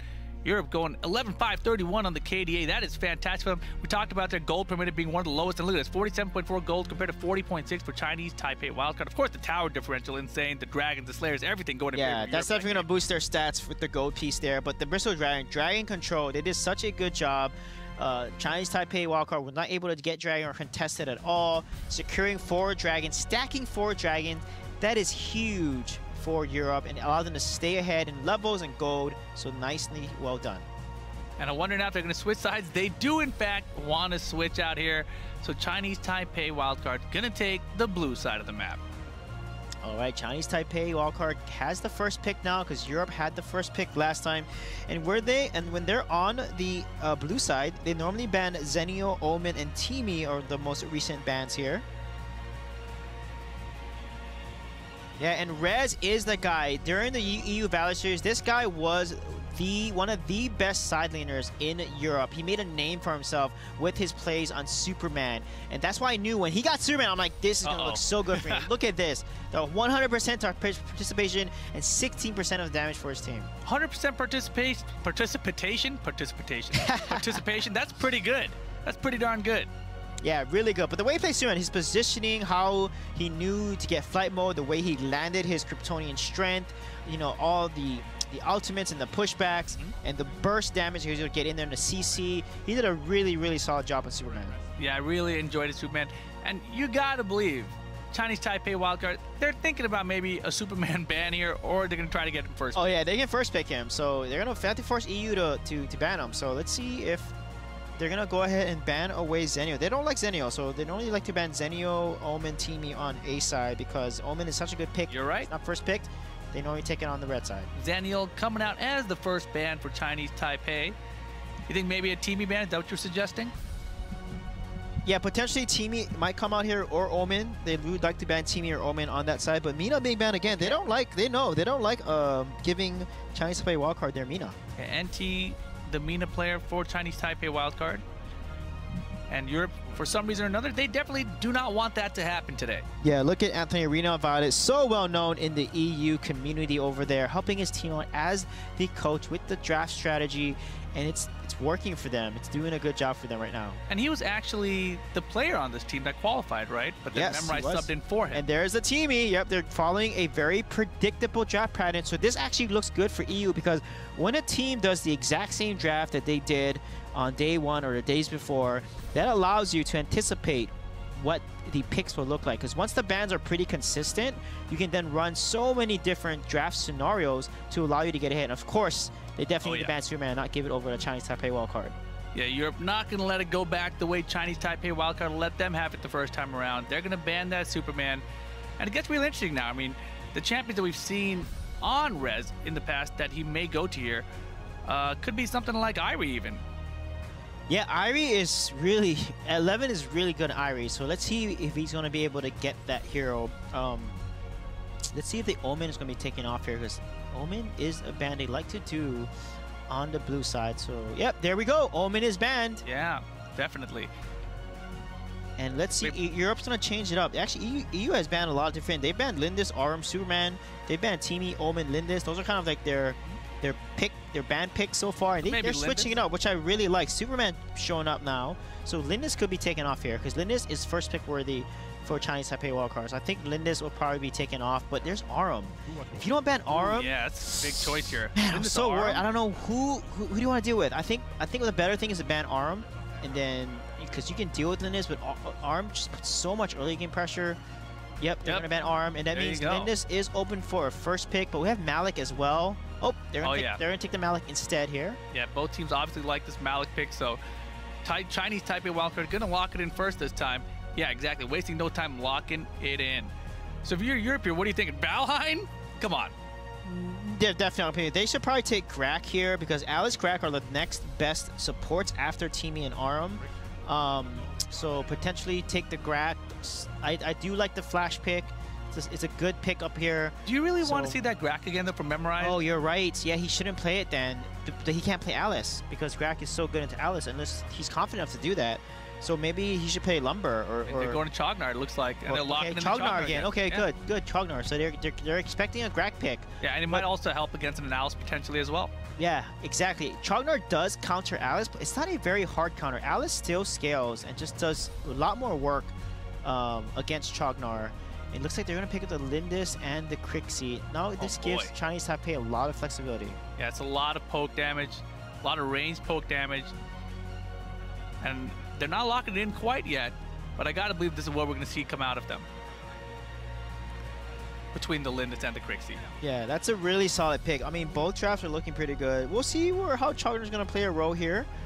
Are they going to pick Violet? I hope they pick Violet or range carry here. Maybe pick up the Ahri. Deny the Ahri from 11. You don't want to give 11 Ahri. I think Ahri would be a good pickup. Secure your two side laners, unless they want to side lane the Chog. So let's see what they're going to do. They're discussing here. Anthony's making some strategies. Yeah, Violet obviously worked out very well for them this time. They have that flash out there as well. And it looks like they are considering going to this Ahri here. Exactly. You want to take Ahri. And then they're going to take the Crack instead. All right. Okay. Wow, that means Alice is off the table completely because Alice is countered not only by Chogner, but Crack as well. Maybe they're just like baiting them, like, do it. Pick that Alice. Yeah, but I mean, Alice can still win. Yeah? Oh, there we go. They're going to pick Alice. Nice call there. They're going to pick up the Tara. Tara's going to be able to exert a lot of pressure on top lane. On Slayer lane, there's no way where you put her, so she can basically out-push your opponent and then take their farm and steal it and just dance around and run around the map everywhere. So let's see if they're going to go ahead and settle for that. But the Crixie Alice combo is going to be pretty nasty. There's a Nature Rash knock-up, right? You have the Alice Sunshine as well. We just saw that with NA earlier today. Yep. Same exact combo. And now the last pick coming out on the European side. They've got a Chognar, a Grak, Ahri, a Flash. What do you think they're missing? What do you think they should add into this composition? Lindis Violet or Slims are the two kind of strong ADCs left. So Slims, a good pick. As long as, they can combo their CC. They have Grak has CC, Ahri has her spin and her ultimate. Flash has a Cyclone. So if they can combo all that stuff, EU could definitely 2-0 and win this match against Chinese Taipei wildcard. Yeah, I really like the pick of Slims here too. The mobility is going to help so much against so many of the ultimates and so many of the abilities from the Chinese Taipei wildcard side with that lead. Yeah, let's see. The only thing that's interesting is the Grak Chognar. I don't know the synergy with that because, I mean, Chognar can disengage, but Grak Chognar just is very, very curious because Chognar has anti-CC. He doesn't have any CC except for his energy kind of surge he puts out that slows you. I mean, theoretically here, you can have like Grak pull someone in. Ahri's going to throw out her little spin to get the stun. Slims maybe hits a spear as well. Chognar sends out energy surge, slows him down, gets a kill. Right? That could work. Potentially. That could work. Something we haven't really seen. Could work out here. But for Europe, though, Grak is the hug this time. The game the changer. Double. Look at that. Grak is the game changer. If Memorize feeds a lot and dies a lot, then they're going to lose. And we saw his Grak. It was not impressive. Not at all. Let's see if he can show up because his Chognar was awesome. But Grizzly Q's on that Chognar, not Memorized. Interesting. And yeah, last game I mentioned it. Memorize did a really good job of staying out of the range of that Devil Chains. But can he land them himself? That is the question. That is not what he was able to do against Korea last time. Let's see if he's got a better day for himself here today. Game number 2, just about ready to go. Chinese Taipei wildcard going up against Europe. And here we go, right down the middle. It's what we've seen almost every single game now. Yeah, gonna catch that trap, but he's the fastest man alive. He's out of there, no problem. Yeah, he is. He can outpoke that Crixie there, but Crixie can just throw. Oh, look at that! Ooh, pull. I like it. Wow, he put it to the Dark Slayer pit. That is insane, but no one's there, though, so unfortunately, you're not really slowing anyone's rotation down because Linus is going to take the red, and it looks like Simjo's going to fall behind, and Linus will get on a faster rotation than Stims here, so they got to watch out in terms of how the rotation speed. But Chinese Taipei wildcard, they're going to go ahead and take the Vision Seagulls as well. Yeah, they're doing a good job starting off pretty strong here with the early farm, getting the Vision, maybe now considering jumping into that topside jungle, and you can see here, they got to be careful. Slims is right there, but he's not going to get, he's just going to get his farm and roll on out. Flash doing a little bit of poke. Alice returning back to middle now, trying to land some Sunshine. Not going to get it. Shurko looking pretty good. He's aware of it. Yeah, the thing I worry about Shurko, like we talked about before, when Crixie turns on Moonfall, Flash, if he stays in the range of that, he's going to get hit all the time until he activates Cyclone, so he doesn't get targeted. But we saw how well Crixie works into Flash. And Flash can't outpoke the Crixie. As soon as he jumps in there and tries to punch her, she can just basically throw Nature's Wrath and the Mischief in front of him. So that mid lane match is gonna be pretty critical in map control here. But he's trying to go in there and trying to poke her out. But look, he's taking damage. Flash health is falling, and this is why Crixie is pretty good and picked over the Flash in most situations. Yeah, I actually think that the Flash is decent against Pick though when he has that super speed to the Mach Punch. Oh man, but 11 in trouble right now, forced to retreat here early. And Europe, oh my gosh, going in Flash with the Mach Punch, gets it! That'll be first blood for Shurko, no, for Simjo. Yeah, very nice play there. They're gonna get some damage on a tower, and Abyssal Dragon is off, so perfect timing. However, this is a little risky. They're low. Yeah, a couple of them are a little bit low here. Oh, little burst damage coming out there. They're gonna contest. Looks like Chinese Taipei Walker wants to contest, but Ari's right in the mid map. She can rotate down, but they're not gonna rotate down. They're just Memorize looking for it, just barely missed it. And Abyssal Dragon goes to EU. Fantastic start. First kill and the first dragon. Now a little contest here over the Might Golem. Wow, this is MG huge. Steal. I mean, if Europe 2-0s Chinese Taipei wildcard, that is insane. Wow, and look at this from the Moonfall, this is exactly what I talked about. That's why Crixie is so good and picked over the Flash. Moonfall, Flicker, Flash, you're not fast enough for my Flicker. Bye-bye. Yeah, exactly, and there you have it. Chinese Taipei quickly turning things around in their favor in terms of kills at least, going up 2-1 here. Yeah, Europe looking pretty good, but they're not ahead in farm. You notice the farming efficiency of Chinese Taipei wildcard. Look at this, the Moonfall, boom, boom, Flicker. and the hits, and the Flicker, and the Nature's Wrath. Yeah, Grizzly Q getting chunked by it as well. Forced out of there, man, the cleave from Malik, yikes. See, those 2 kills put the gold back into Chinese Taipei wildcard's advantage here. MG turn on the Steel Colossus ultimate there, but Ari beautiful stun. And Shurko comes, and nice rotation from Shurko. Yeah, well played there from EU. The nice rotation there from the Flash saves the day, and EU ties up the kills here. So you can see gold now getting a little bit closer. EU still staying in this game. Yeah, and as you mentioned, this would be absolutely crazy if EU could 2-0 Chinese Taipei wildcard. Man, I mean, because they were definitely one of the weakest teams coming into this day. Yeah, they definitely were. They definitely showed up. I mean, they got Abyssal Dragon. I mean, good objective kind of control of Dragon there. I mean, they got 4 dragons last game. This is the first dragon. Look at that Flicker. Wow. And the cycle, that's going to be a dead Crixie. And that's the thing. She used Flicker earlier, right? She doesn't have Flicker up. If she had Flicker, she probably maybe would have got it, but the World Devour just landed so decisively, no chance to get out. But if she had that Flicker, she probably would have been saved, but it wasn't up. So nice, decisive engage by Memorize here. Playing Grak on a whole new level this time around. Yeah, Memorize, making up for that first day for sure.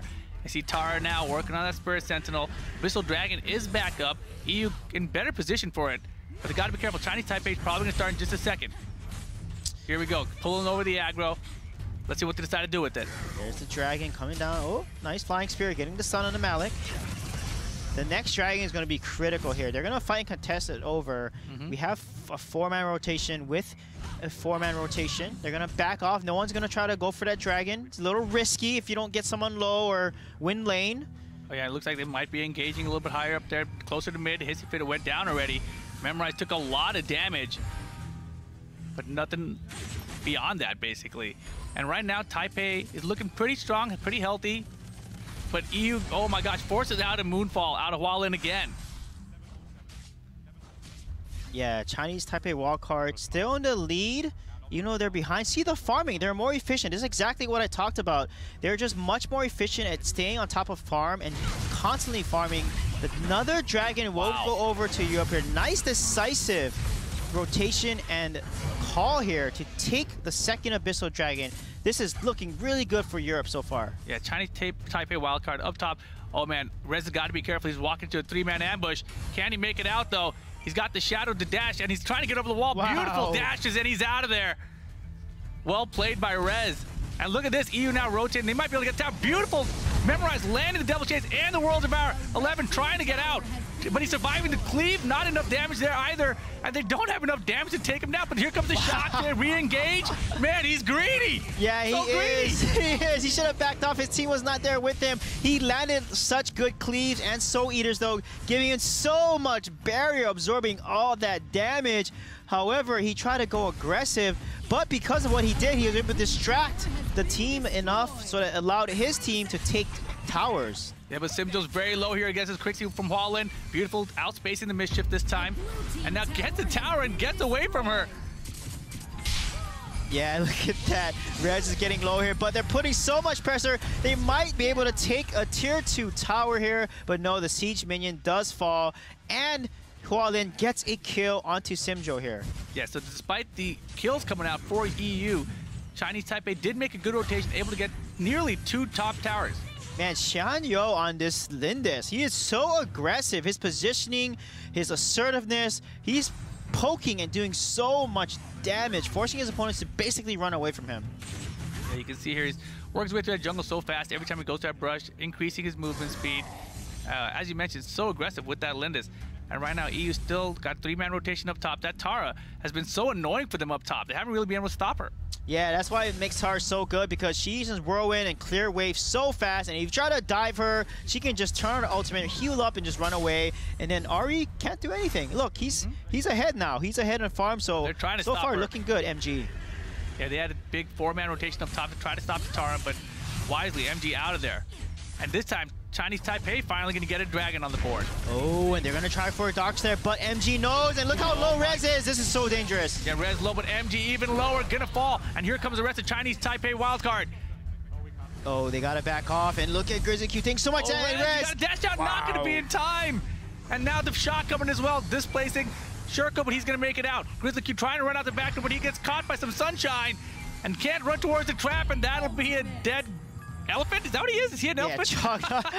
Hualin, though, with that Moonfall, coming in there and getting the kill onto Ari. Rez could not escape and cast his shadow fast enough to get away, and they turn it around. They take the Dark Slayer. What a turn of events against Europe there. Nice rotation by Chinese Taipei wildcard. MG made a mistake. He got in there. Then he got CC'd by World Devour, got killed, and I thought EU had it. However, Chinese Taipei had the better engage. Yeah, let's take a look at it again, this Moonfall. But this shock really is where things turned around, right? Everyone got a little bit displaced. Grizzly Q pulled the wrong way. Shanyo was able to close out the kill up top. And Grizzly Q trying to survive. Just slow down, please. But no. Hualin closing it out. Yeah, Chognar actually did not a bad amount of damage there. He took 2 ticks of Hualin's health. And see, mages just don't build defense. So Chognar, you know, maybe that's why he's being picked here on some of these teams. Yeah, not just for his tankiness this time around. And you can see MG now rotating to the bottom lane. He's done such a good job split pushing that top lane. And now he's just going to work his way to the bottom. There's no one to stop him. It's going to be a free tower for them as well as the pressure continues from Chinese Taipei up top. Yeah, this is where Europe cannot let these waves crash. They just gave up 2 towers in less than 10 seconds, almost instantly actually. They cannot let these waves keep crashing. They need to push one of these waves out and do that 4-man rotation so that they can exert some pressure and get some map control. Oh, they might get NT this time, when they do. Rez outputting so much damage, almost went down, but the hissy fit there for preventing them from protecting that tower. Yeah, they back off though. They get the kill on Alice. I feel like they could have gone there and cleared the wave and saved that tower. Again, they just gave 3 towers in about 20-30 seconds of the game, and that's not good. That's not what you want to do. Yeah, and beautiful juke, everyone out of there. And now the Cyclone on 3 people at once. So low for Hualin, but he manages to escape. MG in a bit of trouble. He's going to drop. Grizzly Q super low. The shot comes down. Whoa. Is he going to go down as well? No. Shurko, Slim Joe's got to back out. Man, what a nice shot there, but that World Devour got in there, and then Shurko using that Cyclone ultimate, doing so much work to turn that fight around in them. However, Zanyo was there along with Malik, able to get the butt, but look at the kill on Hualin. Such a good job of the force, and Crixie was able to flicker out. And then look at MG, he falls, they win the fight, and then Chinese Taipei wildcard just goes right back in. Yeah, and they got another dragon. Goal lead growing rapidly now, up to 6,000 in advantage of Chinese Taipei wildcard. Yeah, when Memorize got to land these hooks. So in the beginning of that last fight, he did not land that hook. So he's got to kind of anticipate the movement there. And that's how you want to play the crack, like exactly how Benny does. He anticipates the movement and throws it to where they're going to be instead of where they are. It was so funny because Chinese Taipei wildcard, they actually anticipated him throwing it, and they all just ran to the jungle temporarily and came right back to lane. Yeah, and this is where, okay, Europe needs to exert. You need to push out a lane here. It looks like their bottom is pushing out. They're going to wait for their jungle. But you can see, you know, Chinese Taipei wildcard just waiting for them to overextend a little bit so you can catch them out. And they're just chilling right now. But you can see Chinese Taipei wildcard rotating back to that bottom lane. EU playing some defense, though. They see him in the jungle. No one really overextending here. Memorize gets actually Devil's Chains, and there might be an engage going down. There it is, Hissy Fit and everything going down, but that tower is going to drop. Moonfall's landing as well. Can they get out the shock to escape? 11 barely out of there. 11 just knows the limits of Malik, knows how long he can stay in a fight. He basically tanked and soaked up all that damage, distracted the team so that Shanyo can then move down from the bottom, take that tower out, and now EU only has the high ground towers left. The dragon is going to respawn, and Darkslayer should be resetting and respawning pretty soon as well. Yeah, relatively quickly. I mean, if you're EU here, what is the game plan? They've tried to push out the lanes, but still, every single time that Chinese Taipei comes at them, everything gets pushed up to get yet another tower. Well, Ari needs to distract. She's really fast. She can just, cast Shadow 3 times, just dance all over the map. She needs to be the split pusher. She needs to distract them so that they can make a play and exert pressure on the other side of the map and regain some map control. And that's what they need to. They need to kind of split push with Ari and distract the enemy opponent. Exactly how we saw Chinese Taipei do when they played Omen, right? Omen distracted him. It actually took a high ground tower by himself, and that's exactly what they need to do there, because if they keep getting choked like this, they're not going to be able to respond. They're just going to basically suffocate, and it's going to be a slow death. Yeah, exactly. They're being pushed on every single lane right now. They're going to have to rotate. Chinese Taipei wildcard pushing into both the mid and the bottom lane right now, but they have minion waves coming from all angles. Beautiful job clearing the way from EU, though. Yeah, let's see how they're going to clear this mid wave out, because look, Shanyo wants to go in and take this tower out. The pull almost lands, doesn't though. And Shurko, oh my goodness. Yeah, I thought he was going to try to pop that cyclone, but he was solely like, I don't even want to try to do that. Yeah, and you can see why Flash goes in there, and Hualin can just, look at nice pull though. Beautiful. And memorize, can he survive though is the question, and he does. They're going to try to stop the push to the top as well. Man, this defense is crazy. Shurko's back though. He's got Shanyo in there. The heal goes down, but it's not going to happen. He's going to drop to Shurko. And now the Moonfall trying to do some work, gets Grizzly Q. Oh my goodness, that damage from Hualin, jeez, man. But that was such a beautiful play by Shurko. Flash goes in there at max speed, super speed, uses the punches, and then gets a cyclone, grabs and pulls in Shanyo, gets the kill, and then Hualin comes in there and fights right back. Yeah, ends up being a 1-for-2 in favor of Europe, and that's exactly the kind of trade you need when you're behind in the game. Yeah, you definitely need that type of trade. Let's see if they rotate. I mean, Europe can rotate to get Dragon here, but, they're not going to do that. They're going to kind of stay on their map, play a little safe, take their jungle. Slims has a few items now, 8.2k. He has 3 tier 3 damage items. But look at Linus, Omni Arms, Clav Sancti, Rainbreaker. Whoa. Linus is going to do so much burst damage. Omni Arms is so good on Linus because of Lunar Champion. She can activate that extra burst passive that item gives her. And we gotta watch out, because if she's alive, he's gonna do so much damage against the enemy team. Yeah, that Slayer is back up now. EU was positioning to try to defend against it. And right now, Simjo catches NT in the bush with that flying spear. And he is in big trouble, but NT just barely gonna survive. Hualin running away from the Cyclone again, but I don't think he's gonna make it. Shurko's gotta run for his life now, though. This tower's everywhere. How are you gonna get out of there, Shurko? Shurko making plays there, getting the kill. 1-for-1 against Hualin, but he is not gonna be able to run away. Not gonna happen.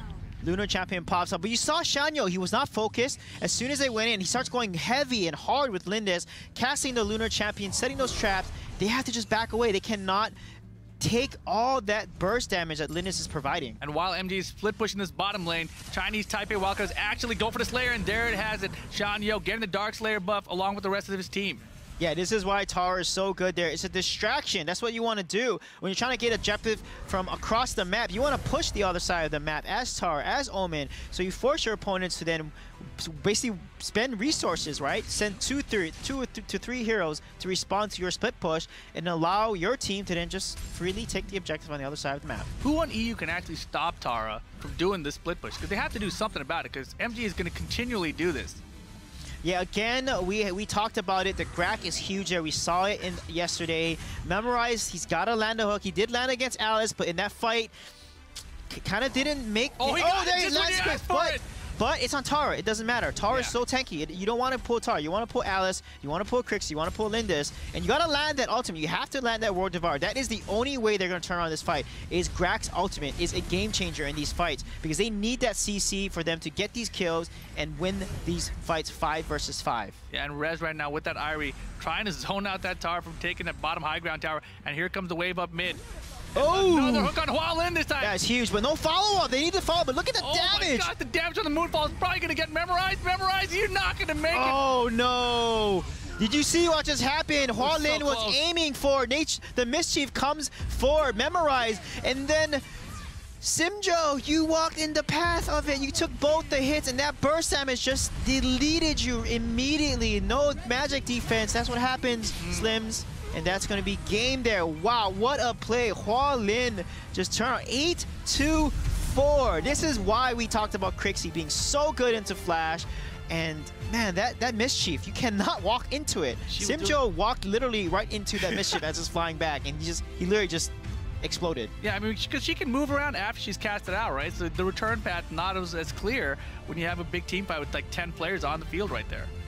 Yeah, and again, that's why Crixie, you gotta watch out for it. He had a pull though. They could have won the fight. Memorize landed a pull on Hua Lin. Crixie was there, and there's no follow from the team. Where's the follow-up? And he needed to cast the Earthquake, silence Crixie, so she can't flick her, can't do anything else, and then kill her. They should have killed Hua Lin when they got that pull, but maybe there's a miscommunication. I don't know what it was, but EU definitely can clean that up, and they can win the next game, because honestly, they have not been playing that bad. No, these games have been incredibly close. In fact, before that last team fight, EU actually had the lead in the kills. Just the towers is where they were getting destroyed because of MG split pushes. It's been the same case game after game now.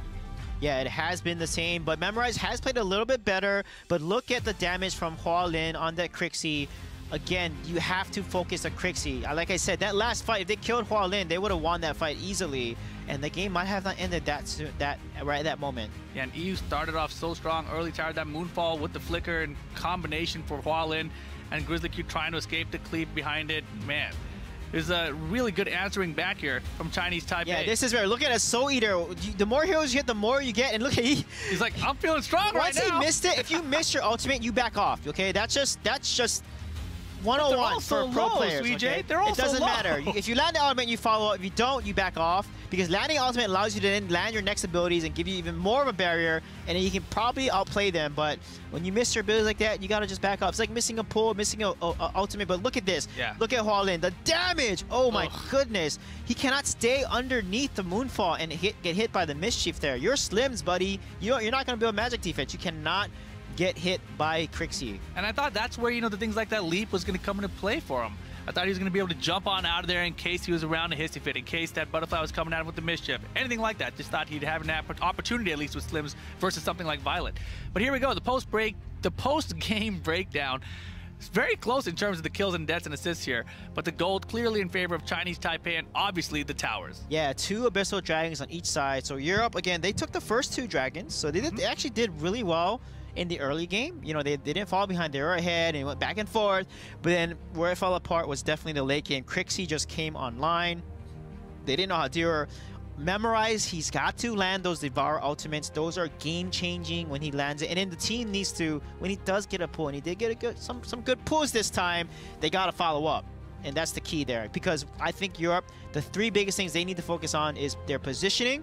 We saw Simjo's positioning, their focus as a team, and finally their combo. Guys, combo. You guys are a team. There's 5 of you. If you get a combo on 1 person, 5 people can kill that person in an instant.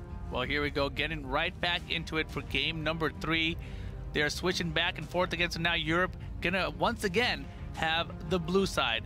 And immediately again, banning out that Mina. Chinese Taipei answering back with the Superman ban #1 this time. Yeah, Mina getting banned. Honestly, just play against the Mina. There's counters to it. If they take Mina, take the Chognar. A hard counter to Mina. Oh, shut Mina down completely. Give them the Mina and get an Aram, get a Teamy instead or something. Wow. Chognar being banned. Chognar banned. They're like, okay, we like Chognar. You guys like playing side lane Chognar. You like playing, support Chognar as well. Respect. So these bans are completely different now. They've just changed it up. I mean, they're pulling out all the stops here. So they should not have banned Teamy. What are you doing? Don't ban Teamy, because you force other team to ban either Teamy or Aram, and you get one of them.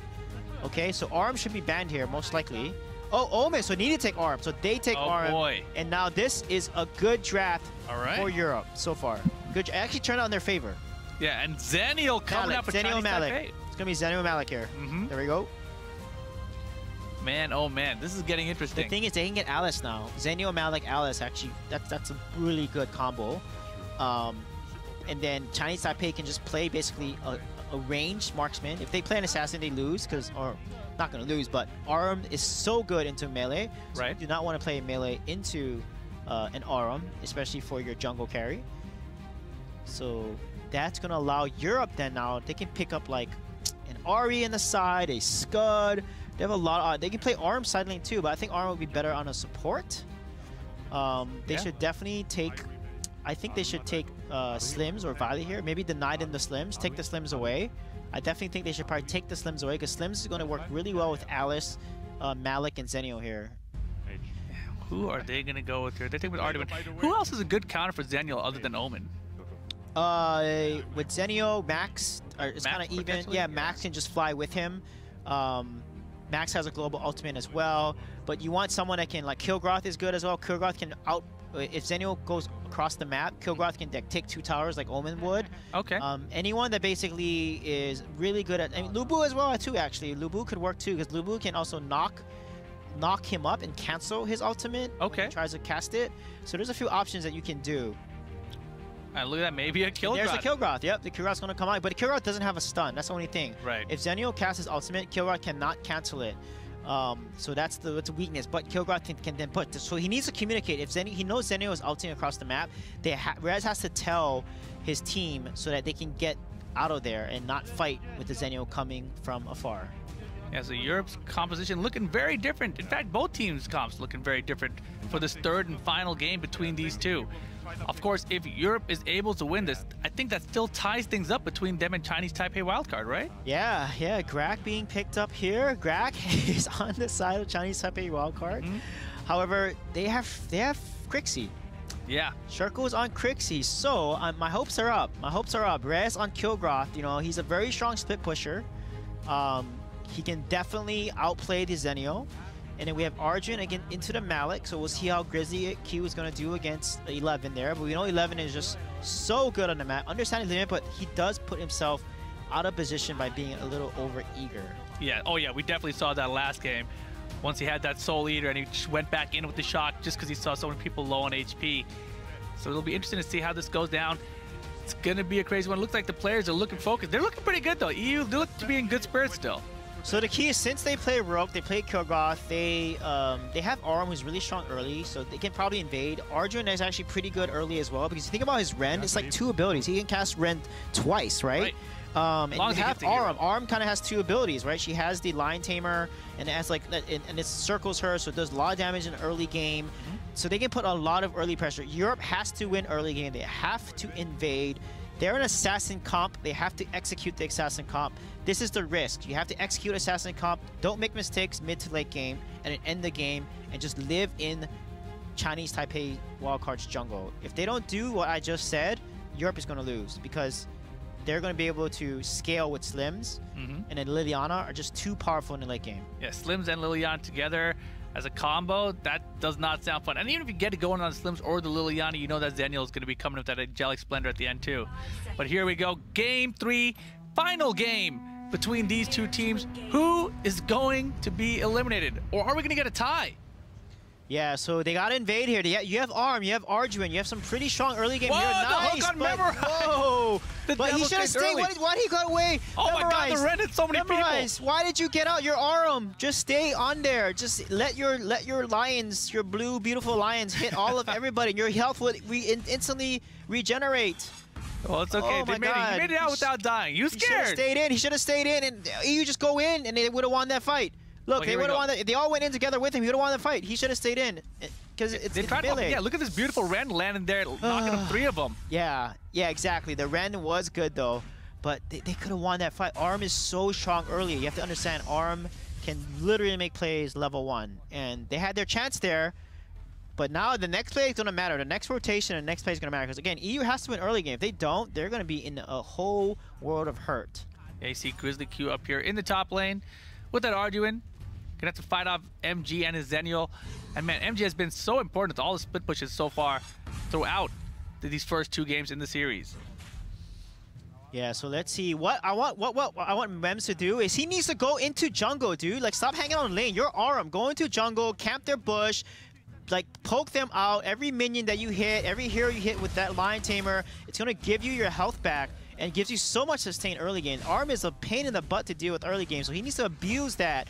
So okay, rotate the Sentinel. That's a good start. Take that Sentinel and then make sure that you can hopefully rotate fast enough to contest Dragon here. Yeah. This is actually pretty good for EU right now. This is exactly what they need to do. Right, they got the Sentinel. But, now they should rotate Rez. down. Uh-oh, Rez is going to be the first blood for 11. Okay, map awareness, positioning, right? You cannot be aggressive if your team is across the other side of the map.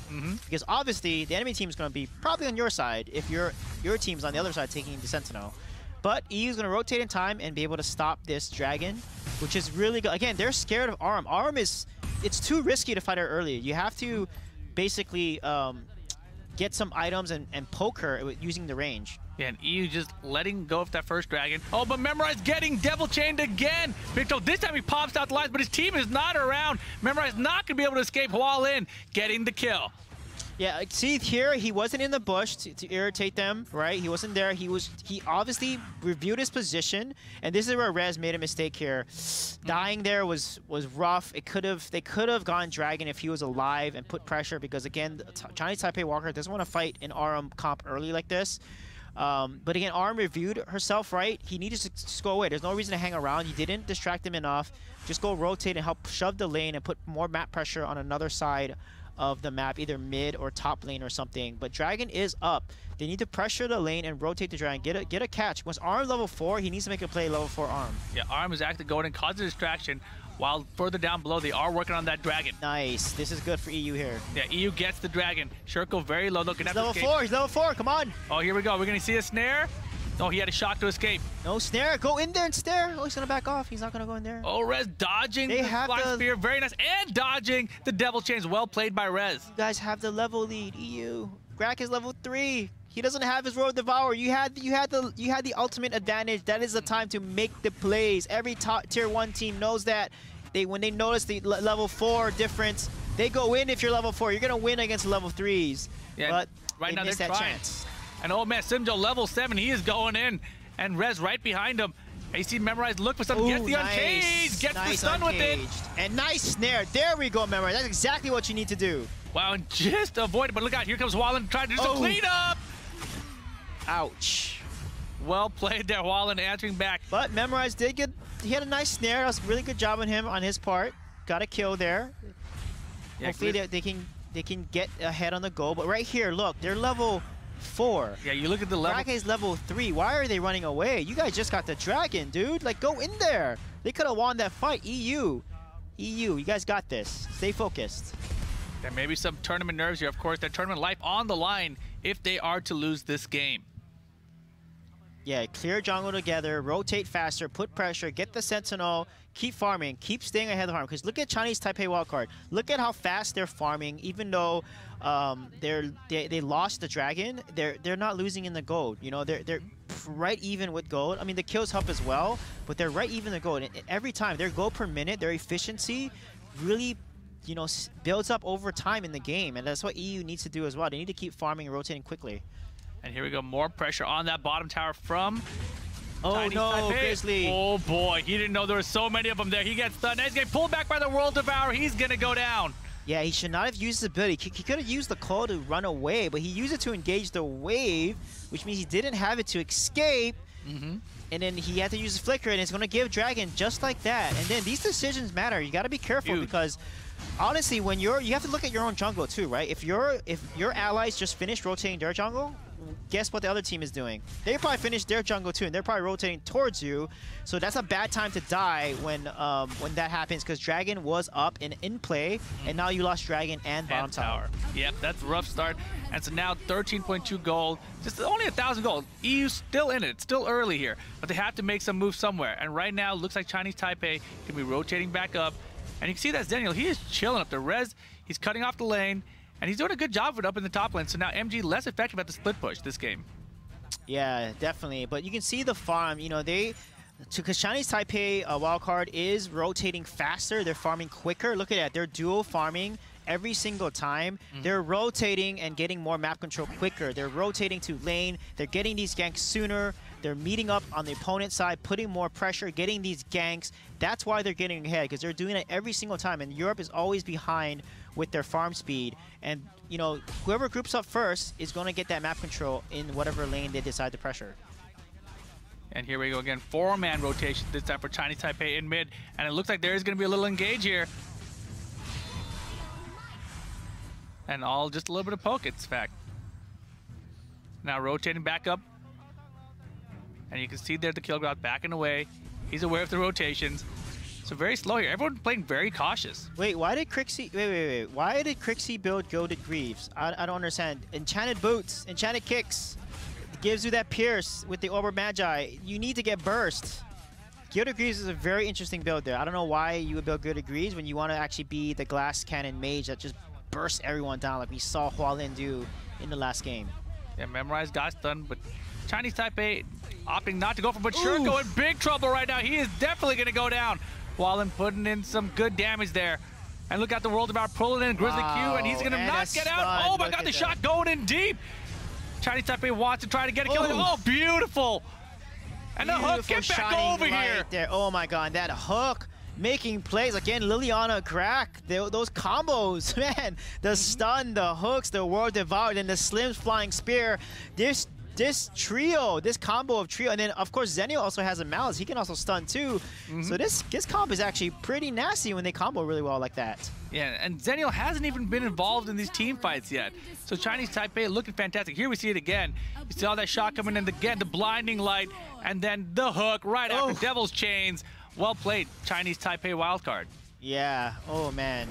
Again, look at the item lead now, the gold lead. You know, it's 21 to 18. They have more tier 2, tier 3s, a level ahead. Level 7 on Memorize. Last time he was like level 5. And then enemy team was like level 8 and 9. So he's not even a tank anymore. He can't snare someone that has more health than him. Right. You know, Aram needs to snare the carry or enemies that have less health than Aram, you know.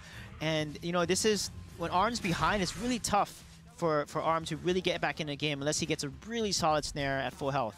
Yeah, exactly. And you said when they're behind, this is more than just a little behind. You know, the lowest level on Chinese Taipei is 10, and he is a 7 right now on Memorized. Yeah, I would love to see Simjo make some plays on this Rourke too. I mean, he has determination. He has an ultimate that basically, you know, wow, look at that. Hualin stole that. Oh my God. Oh my gosh, the damage on the tower. Grizzly Q trying to go in to engage, but the tower is going to drop. And there's the moonfall behind it from Shurko, but the shot going to come in and interrupt. Simjo's going to fall. Grizzly Q trying to rent to pop people up, but not going to get it. And man, oh man, another 2 down for EU. Yeah, that's so unfortunate. They are getting smothered and suffocated as usual. Kilgroth trying to split push though. There's no way for him to take a tower, and look, they're going straight for the Dark Slayer now. Yeah, they're feeling very confident. You see back there, they got NT keeping people busy just in case they want to try to come check it out. And Grizzly Q, he's really curious. He wants to find out. Are you guys actually going for this Dark Slayer? Oh, he's going to go try to maybe steal. This is so risky. Can he do it? Oh, he can't. Oh, he tried to use his call at the last second, but didn't get it. Nice flicker. Got out there, but look at that. Get a kill onto Kyora, and look at the Slim. So aggressive, Shanyo. Jumping over and then just chasing down Grizzly Q and getting that kill. Yeah, it's 10-1 right now, favorite Chinese Taipei, and they're just going to start running through now. They've got that Slayer buff. Uncaged comes through to just slow them down, but it doesn't even matter. That tier 2 tower is going to be gonzo. They can still come back. They hold the high ground towers. Hold the high ground? Hold the high ground, I mean, and you can make it back. Chinese Taipei can do it. Rotating around, taking every single tower. Try to clear that wave. Get a snare underneath that tower. Oh boy! Surprise, Memorized! He's out of there. World Devour just for fun. Shock to clear everyone out of the tower so they can get the high ground tower. EU is in big trouble now. Oh my goodness, is pushing, clear that out. But you can see level 9 Memorize, he doesn't have that much tank items. He's so easy to kill. Level 14, level 13 against level 9. Yeah. That's a 5 level difference. You're gonna get bursted. I mean, he gets exploded. And that's the issue when you're this behind in levels. And right now they still have that Slayer buff rotating up to the top tower this time. Ultimates are back online. They were all down except for Xenials a second ago. But right now, just chopping away. Another high ground tower down. Shock went out as well, just to clear everyone away. All 3 high ground towers are down. It is looking ugly right now for EU. Last stand. What do you got? Can you do anything about it? They're gonna try though. Rez, go in there. Look at the damage, the burst. Oh, and Grizzly from Q's Holland gonna on be taken Circle. out. Yeah, Grizzly Q's gonna fall. And Sherko gets so much damage. Gilded Greaves not doing much here, and look fall. at that. Everyone gonna fall, it looks like. And this should be the game, 15-1. Chinese Taipei gonna eliminate Europe from the World Cup.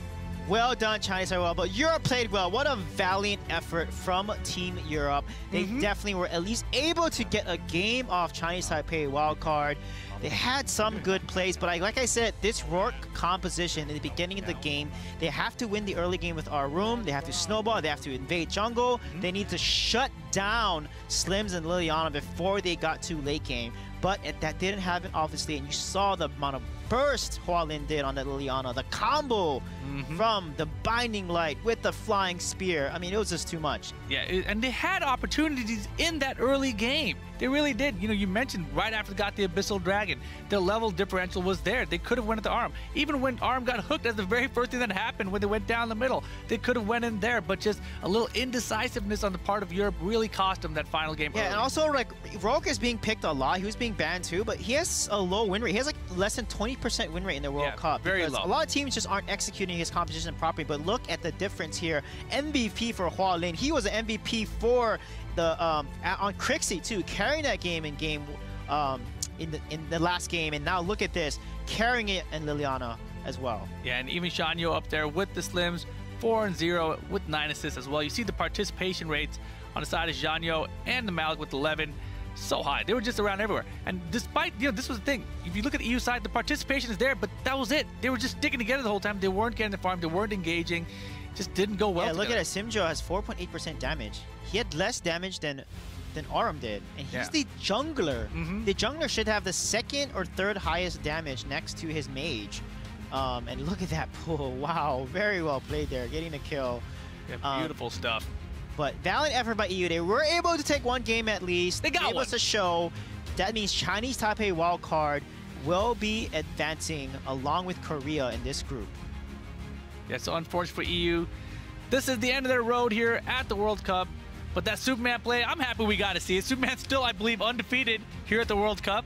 No matter what team is picked, we've seen him, I think, twice to get a victory, and then he's immediately banned out after that. And look at this, as the game was closing out, all the high ground towers just dropping one after the other. And that was GG for EU. The fighting and the CC, the comboing coming from Chinese Taipei wildcard, it was just too much. Rough stuff, but there you have it. Chinese Taipei wildcard gonna advance to the quarterfinals. Congratulations, Chinese Taipei wildcard. And look at the stats here. Abyssal Dragons, not too bad. I mean, Europe went from 4 Abyssal Dragons to 2, now to 1 in game 3. The gold though deficit was massive. And look at the tower deficit, 9-0 towers. What a decisive win over the objective game here that Chinese Taipei was able to show us. Yeah, fantastic adjustments and great gameplay coming out of Chinese Taipei wildcard. We do have Matt standing by with the winners for a little interview. Thanks, guys. We were just on stage going, ooh, looking at those stats, MG and me going 15-1 and all of the towers. Yeah, that was, well, by you is what comes out of that. EU leave us, but we've had some fun with them here, so thanks to Europe for giving us a good showing, and they gave us a good contest there. I need to ask you, MG, letting Superman through on the first map, that was instrumental in Europe taking that first one. Why did you let Superman through? 你那个他们第一轮选到那个超人的时候，你知道怎么样去？ 因为一直觉得超人这个角色其实是夜叉是可以 counter 的，只是那一场我们的应对是没有做好的，因为他们一直把超人摆在另外一边，那我这边夜叉的话一直对到阿杜，所以是那一场，是我们自己没有做好，对。He said is should be different side, no, not 夜叉 should be with Superman, but they change different side, so they didn't do the communication well. So it was a mistake. Yeah, mistake. Okay, well, that mistake cost you the first map, and then Europe looked like they had the wind in their sails and wanted to make it a challenge, but Chinese Taipei wildcard go through. Chinese Taipei are through as well. You've seen the teams who are getting into the quarterfinals. Who do they think are their biggest threat later on? Later on? Yeah. 你们会觉得说下一场会遇到的是什么样的对手？下一场会遇到什么样的对手？不管遇到谁，我们都会全力以赴。No matter who it is, they will do it best. Yeah, MG. Yeah, we don't care who we're getting. All right, well, we will find out later on as Chinese Taipei wildcard come out of Group C as the runners-up to Korea in that group. So they're both through to the quarterfinals. Congratulations, MG. Day 3 has one more game ahead of us. It's the final decider for Group D. We need to work out who's going to come out of this. We have Thailand wildcard, and they are going to be up against South America. We haven't seen South America since the end of Day 1 when they got blitzed by China. But China also took out their opponents, Thailand wildcard. So, big decider match to round off the group stages, ending up Group D. After that, we'll be having our draw for the quarterfinals. We know who the 4 teams are who have topped the groups, but we'll be finding out the last remaining runner-up, and then we will pair them all up for the quarterfinals after this last game. So don't go anywhere. We've still got loads more action for you from the Arena of Valor World Cup.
Has traveled through many worlds and through the stream of time with one goal in mind: to find his friends. Finally, he has arrived. Athanor. Justice League to battle.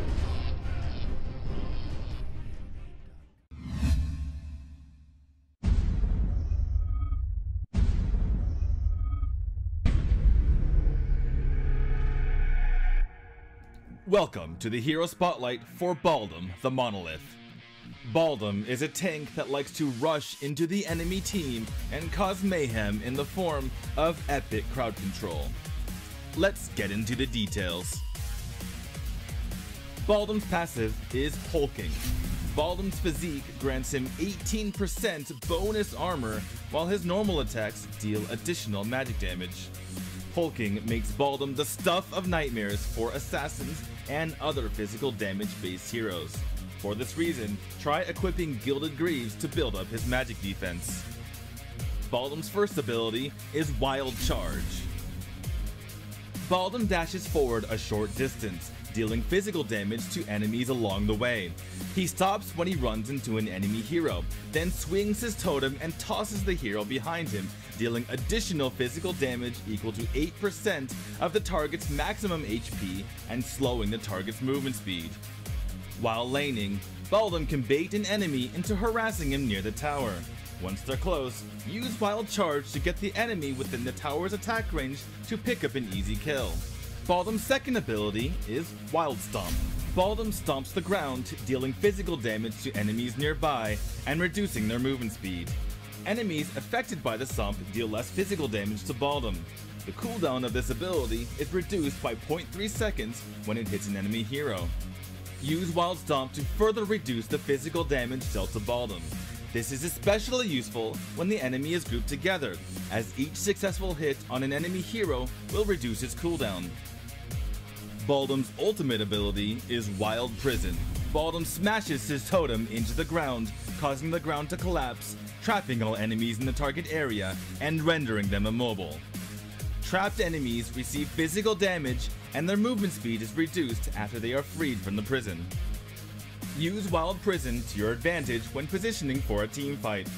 Baldum can use this to trap the enemy for a quick kill, or to trap enemy heroes during an early tower rush, turning the tide of battle in your favor. Listen up, both noobs and veterans. Here are some tips to make you even more epic when using Baldum. Our first tip is a good combo to set up your ultimate. Wild Charge, followed by Wild Prison, then Wild Stomp, or 1-3-2. This combination will help further control the enemy for your team. Our second tip. During a team fight, use Wild Prison to split up the enemy team, giving your team a chance to take some of them down while they're separated. Our third tip is to be careful. Baldum can't jump over obstacles with Wild Charge, making him particularly vulnerable to ranged heroes. If necessary, use Flicker in combination with Wild Charge to catch any pesky ranged hero. And our last tip. Baldum's ultimate, Wild Prison, is also effective against the monsters, even epic monsters like the Abyssal Dragon and Dark Slayer. Thanks for watching today's Hero Spotlight on Baldum the Monolith. See you on the battlefield.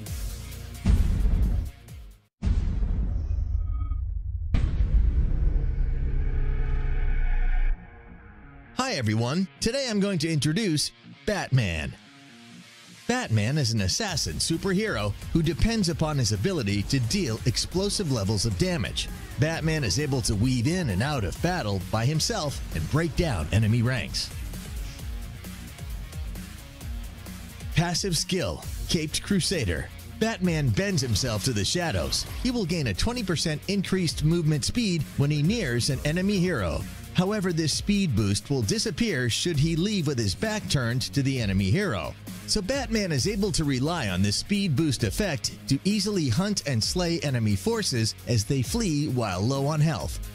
Skill 1, Forearm Strike.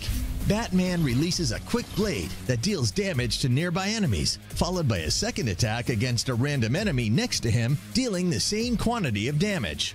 This is an area of effect skill, and the second attack preferences striking enemy heroes. His first skill is certain to deal grief in 2 stages to the enemy when he faces only one enemy hero. Skill 2, Batarang. Batman will throw out a Batarang that damages enemies and reduces their movement speed. This is a straight line area of effect skill that, after 3 seconds, will also cause enemies to suffer physical damage equivalent to 24% of the HP they just lost. If enemies who have suffered from Batman's second skill are struck again by Batman within 3 seconds, they will become dizzy and enable Batman to restore some of his HP. Deal a lot of damage after you just release the second skill during battle, and you'll boost the damage you inflict after 3 seconds to its maximum extent. Skill 3, Dark Knight. Batman uses his natural affinity with bats to make himself invisible after 1.5 seconds. This skill will last for 30 seconds, during which time, if it is released again, Batman will appear and launch an attack in your designated direction. This skill has a line-based area of effect. If you are invisible and wait next to the enemy for more than 3 seconds, this will dispel the invisibility at a slightly greater range than for the skill. Of course, Batman will also dispel his invisibility if he inflicts damage on enemies. In any case, enemies further away from Batman will start to notice something is amiss when he is invisible, and an alert will appear over their heads. So you have to grab the opportunity once your third ability makes you invisible. Get close to enemies and then release all your skills on them. Typically, Batman will damage enemies using his second and first skills together. One use of Batman's second skill is sometimes enough to take out an enemy when they are low on health. Should Batman not be doing very well, he can activate his third ability to slip away from the field easily. Batman would normally first use his ultimate to hide himself in the shadow. Then, after getting close to his enemies, strike with his second skill and unleash all his skills in a quick flurry of takedowns. Of course, you can also reserve his ultimate for a second release, and it may get used again as enemies flee. In summary, Batman possesses super rating skills and can easily deal explosive damage for a win. Thanks for watching today's Hero Spotlight of Batman. See you next time.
We are having a lot of fun here in Los Angeles with the Arena of Valor World Cup, and I'm sure you are as well. I'm Matt Andrews, and we are coming to the end of the group stages. 12 teams here, 3 in each of 4 groups. We've had 3 days of action, and we're about to round it off. 3 teams are out, and 1 of these 2 on this stage are going to leave the competition here as well. Behind me, South America, who lost 2-0 on our opening day to China, and their opponents on this side, Thailand wildcard, yeah, they lost 2-0 to China as well. That actually means China are not only the top team in Group D, they are the only undefeated team in the whole of the group stage. Didn't lose a single game. These 2 teams both lost to China. They can get out of Group D by winning this game right here and now. But history has it that Thailand wildcard might well do that, as they won in the boot camp when they faced South America. This team, South America, having so much fun like any Brazilian team does. I've hosted esports all over the world. Whenever there's a South American team there, it's always party time, and they're really good as well as really, really loud. But they're going to have to turn up right now if they're going to put Thailand wildcard out of this. We'll go to our casters. TJ is back. Rip is with him. Our final game of the group stage before we get into the quarterfinal draw. This could be a real cracker if the South American team turn up, and they need to do it right now.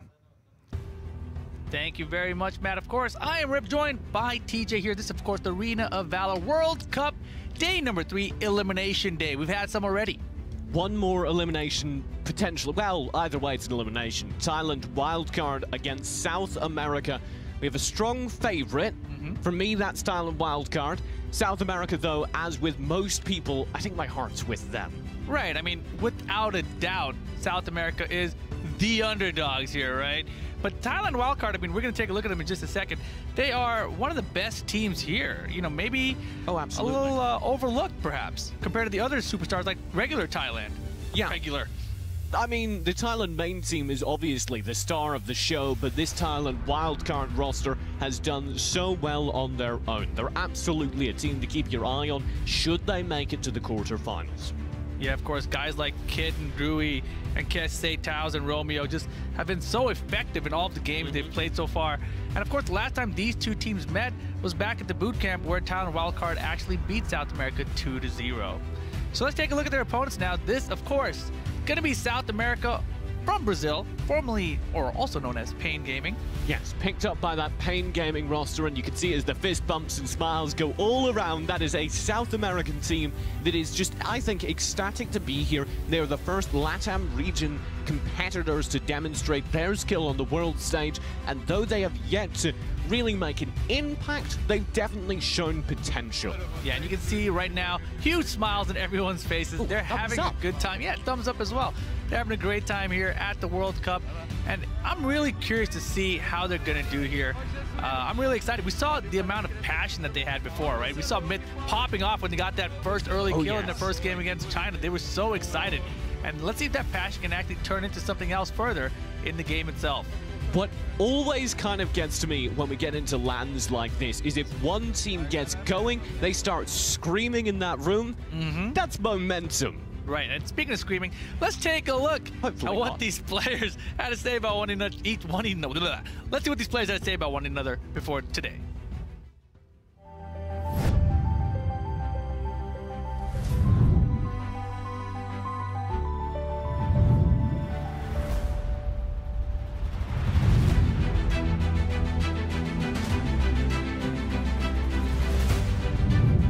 Eles ficarem bem atentos que o passarinho da camisa aqui vai voar alto. Então você pode ter certeza e pode ficar um pouco com medo aí que a gente vai voar alto nesse torneio.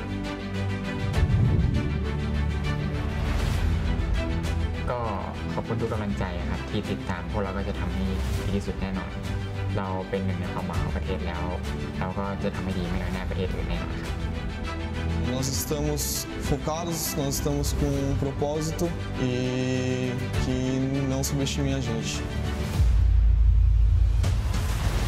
อยากให้ทีมอื่นระวังว่าถึงเราแบบไม่ได้เล่นด้วยกันมาตั้งแต่เริ่มแต่เราก็มีสกิลเพลย์ที่ดีแล้วก็ I don't think there's any chance of anyone underestimating the Thailand wildcard roster. They're a little bit scared of it, but what's more interesting to me is South America. They say, and I quote, "We have our goals, and you can't take them away from us." What are they, though? I assume they're not as lofty as the World Cup, because realistically, coming in for South America, you can't expect as the new region to dominate here. But just being here, taking a few games, being on this stage is enough for a new region, and I cannot wait to see the potential they show here. And it looks like they do, in fact, win the coin flip. You see Mitt there standing at the front. He was the one who took the coin flip. Sitting on down now. And it looks like they are, in fact, going to go with the blue side of the map. Giving them first pick. Many teams, I think every team picks blue once they win the coin flip these days. Pretty much, right? I don't think anyone... Well, I'll take that back. A couple days ago, I think we saw a team stay with the red side. Yeah. There's definitely upsides to both, but the blue side being favored here for the first pick potential in drafts. And, well, let's talk a bit about that draft because there's a lot to shut down. Okay. What do you think there is to shut down here between these two teams? I'd really like, primarily, if you're on South America, I think their best player that I've noticed is Taiku. He's their split lane player, and he plays tank mostly, and I've really enjoyed what he brings to bear, particularly on the Xennial. Sure, and what do you think about the coaches of these two teams, actually? I've been really excited to see the impact of coaches, because this is actually something, I come from a few different esports where there aren't actually coaches in the room most of the time. So getting the coach there able to just be the stats man, offer opinions, advise on the draft is really kind of fun to see, and I think it results in higher level gameplay. Yeah, especially, when it comes to picks and bans. Also the fact that they're still there between the games in the series as well, right? So they can help make adjustments to the picks and bans for the following games. Talk about what went right and what went wrong in each of the games. Having an external POV, sitting outside of the room, keeping an eye on things as they develop, and then reporting back with a clean perspective. Okay. I'm a little bit speechless. Telenas, the first ban coming through from South America. Sounds kind of South American. Telenas? I can't offer an opinion on that. I can offer an opinion on the viability of Telenas, and it's not high. What about the Arrow of Chaos? No. No, it pushes people around, stuns them. Sounds useful. It's not. It is. If you're playing in bronze. Yeah. Very useful for my games. Mine too. I'm just saying. Not very useful in competitive playing. That hasn't been since the very beginning of the EU meta. I haven't seen a Telenas in competitive play since before the Valor series. Maybe it was like a typo on your cell phone.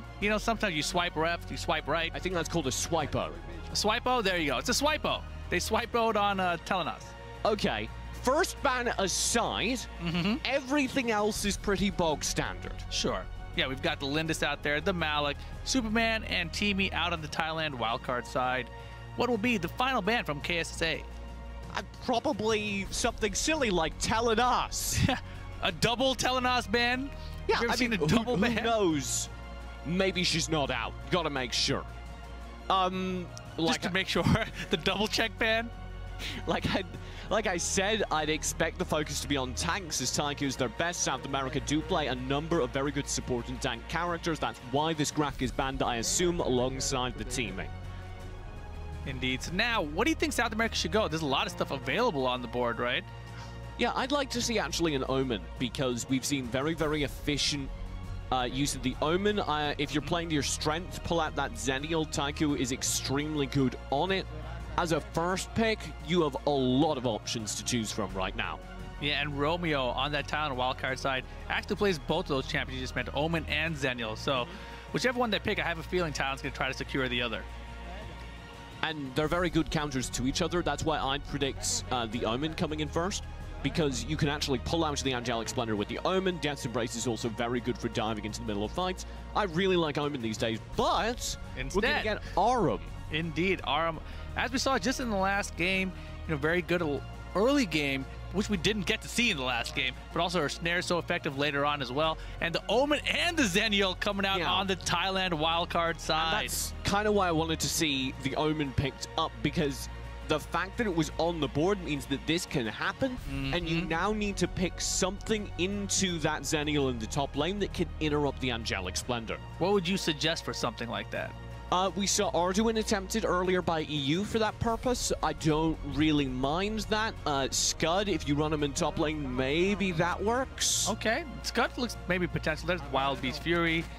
What about his charge punch? Yeah, I don't actually know if that interrupts Angelic Splendor. It's a bit odd Fury's sometimes. charge? Yeah, it is. But we do have the Crixie coming through as well. Arum Crixie is a decent combo. Of course, when you're running Crixie, what you primarily want is things that set up the Crixie to find big damage. Right. And once you see that Uncaged come out from Arum or that snare, it's just going to be a sitting target for Crixie there. Hit that Nature's Wrath, send out some mischief at him, call out the Moonfall. So yeah, I definitely agree with that. And same thing's going to happen, even with Hesuino, Feta's Scud. Once he gets to displace everyone, you can call out Crixie and pull up the Nature's Wrath there, some mischief when they're all trying to find their spot on the map even. And it looks like Wonder Woman and Violet now coming out for Thailand wildcard side.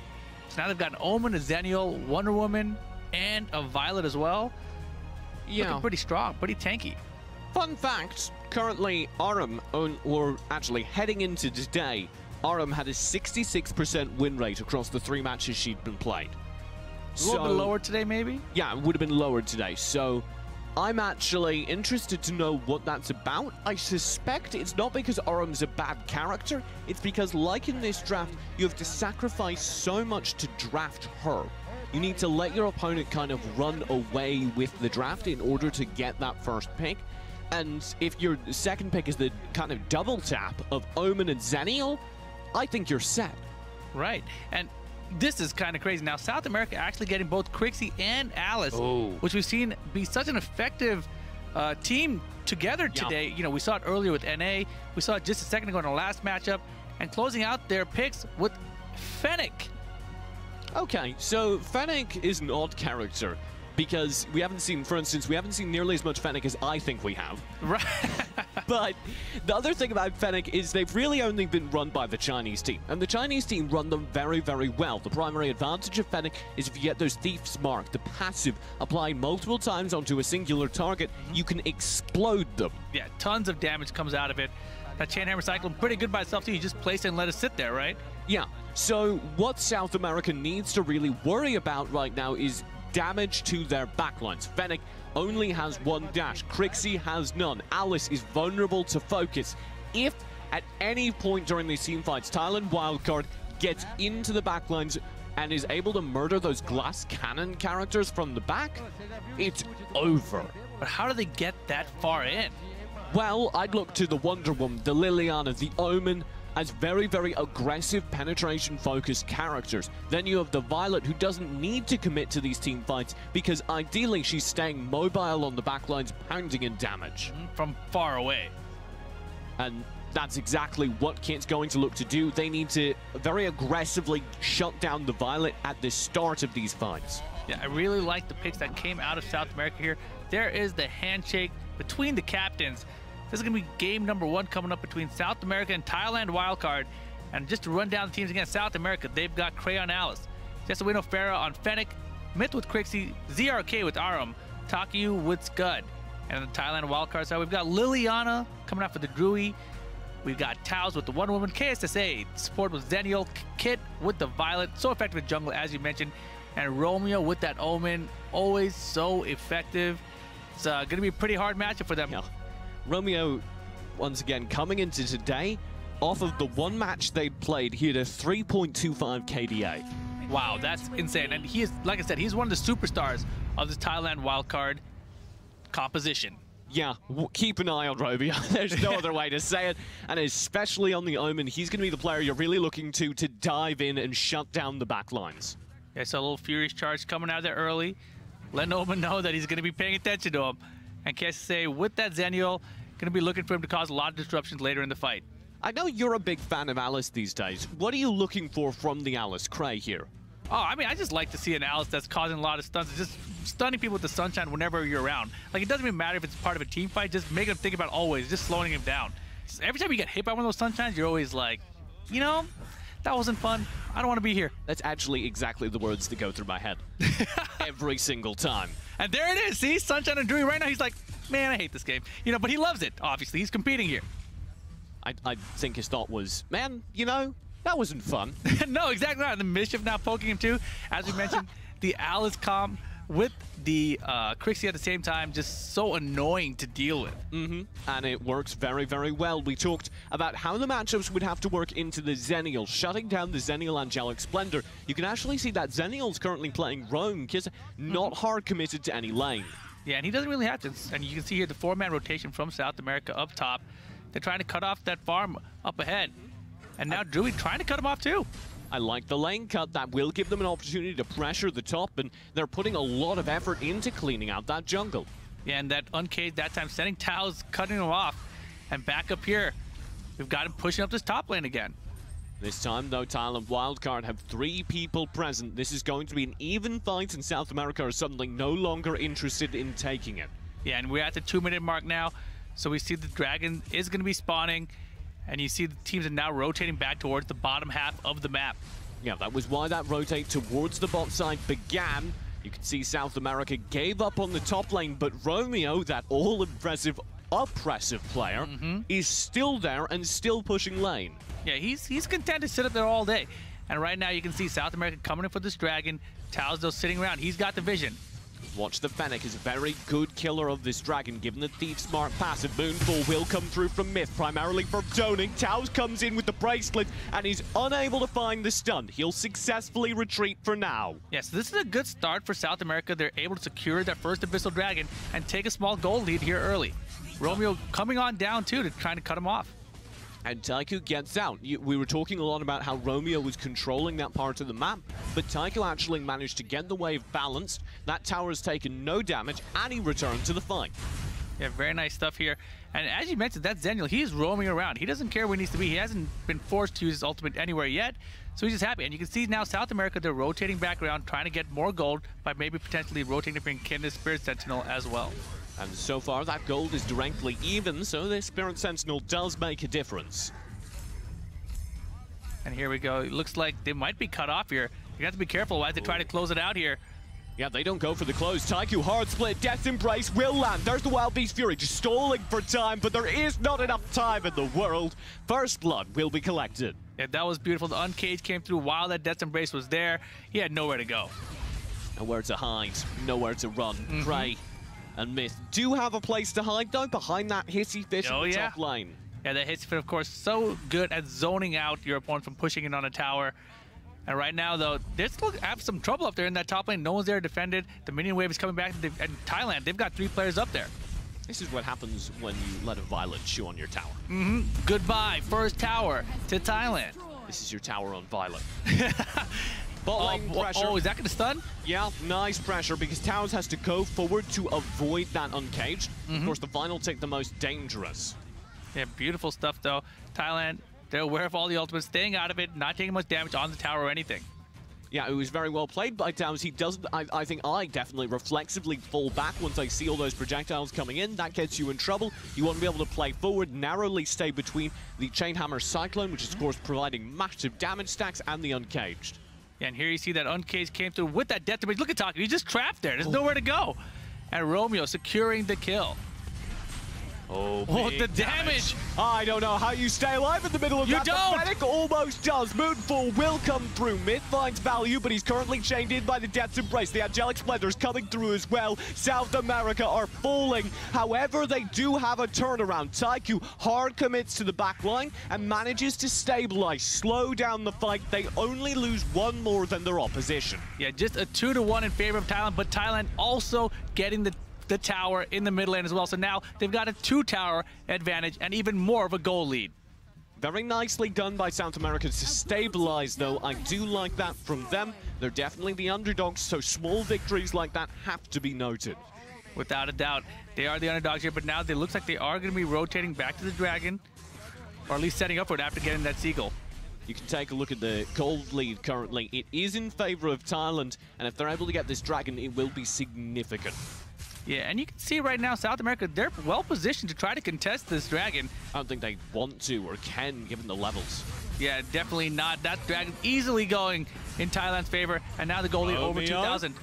Nice pickup. Alice stunned out, or pulled in by the Death's Embrace, rather.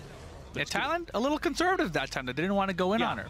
A lonely Alice. Yeah, a lonely Alice in the jungle.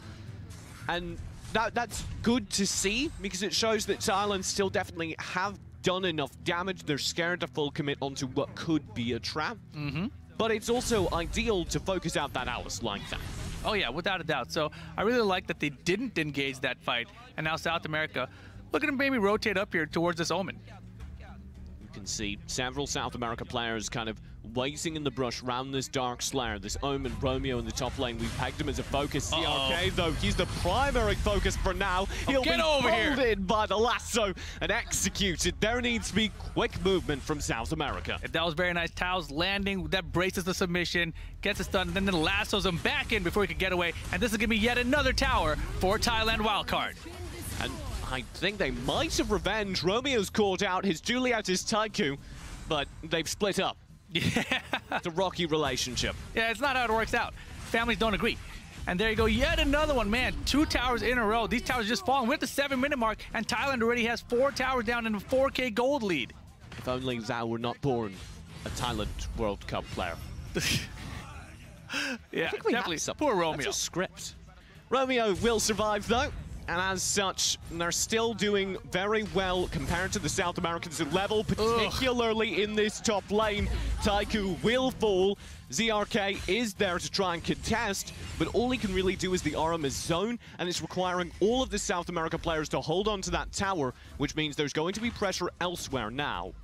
Yeah, without a doubt. Look at it. Thailand rotating to whatever tower they want. The rest of South America was actually defending the mid tower, but no one was there. Surprise, surprise. Over at the top lane, Thailand gets yet another one, and now they rotate. Easy mid tower for them to pick up as well. Now the tower leads 6-0.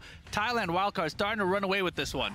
If you have a Crixie, yes, and you pop the Moonfall, yes, and they bathe in the moonlight, sounds good. You have a problem. That problem is that your farm has fallen behind and badly, and I think it's going to be even worse now that the Dark Slayer has been picked up. It's like more like a moon massage or something, you know? That's good. Yeah. Although I don't think I'm up for it. A massage by moonlight sounds dangerous because it's all like chiropractic. Sounds ideal to me. Well, moonlight massage, I'm down. Actually, now that I'm thinking about it, I think you've solved me. With the Slayer buff in hand, Thailand need to keep pressuring further forward, and they're entirely capable of doing that. But they're going to make a stop, a drive-by, grab the Abyssal Dragon with some fries on the side first, build up that gold lead to make sure it's absolutely dominant before they go for the game end. Yeah, they're waiting for that minion wave to push up as well. They're going to clean out more of the jungle on their way there. And you can see they're just waiting for all these lanes to come through so they can start pushing in on these high ground towers. And right now, South America, what are you going to do to stop them here? I mean, you've got a lot of options. It's got to make something happen. It's got to come from the CC. I want to see a combo of the Uncaged with the Hissy Fit. Once you have the players locked down, the Chainhammer Cyclone comes through. Unfortunately, we've just seen several of those ults used and none of the ground gained. And so long as they don't find pressure, Kit is just going to chip away at the towers. Yeah, it was just that Chainhammer Cyclone went down. All the rest of the ults still up for South America. There's the mission to try to clear out the wave. But you can see that one high ground tower already down. It's so hard to defend against this. The Violet already finding value. Towers will melt with the aid of the combo we were asking for. Kissa will go in with his Angelic Splendor, but it's too late. The problem is, that's not a good trade. No, not at all. And right now, you know, Thailand, though, they still have total control. Another high ground tower going to go down. And South America, this is your last stand, brother. You're going to try to get this high ground tower in the middle, too. You're going to lose all 3 of them. Well, they have one high ground tower to defend, and Kit's already working away. The tower has fallen, and here comes the push for game. Thailand wildcard looking to put their staple on game 1 of this elimination series. Yeah, they recognize now they're outnumbered. They're going to retreat just for a little bit, potentially pick up that Slayer buff, maybe go for a Sentinel, or at least just push all the waves so they have continual pressure to come back and close out the game at the core.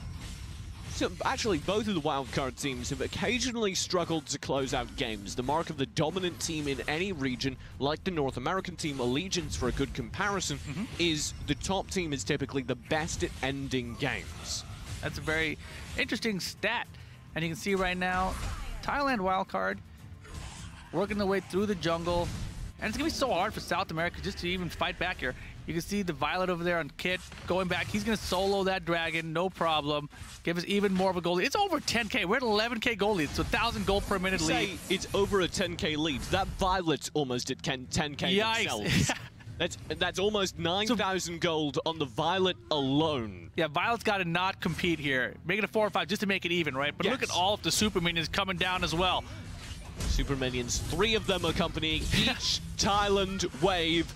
And the wildcard team is looking for the game end. There's the pressure from Drewy, the stun coming through. Already the damage from that Violet so immense that people just have to go back to base every single time they're hit by it.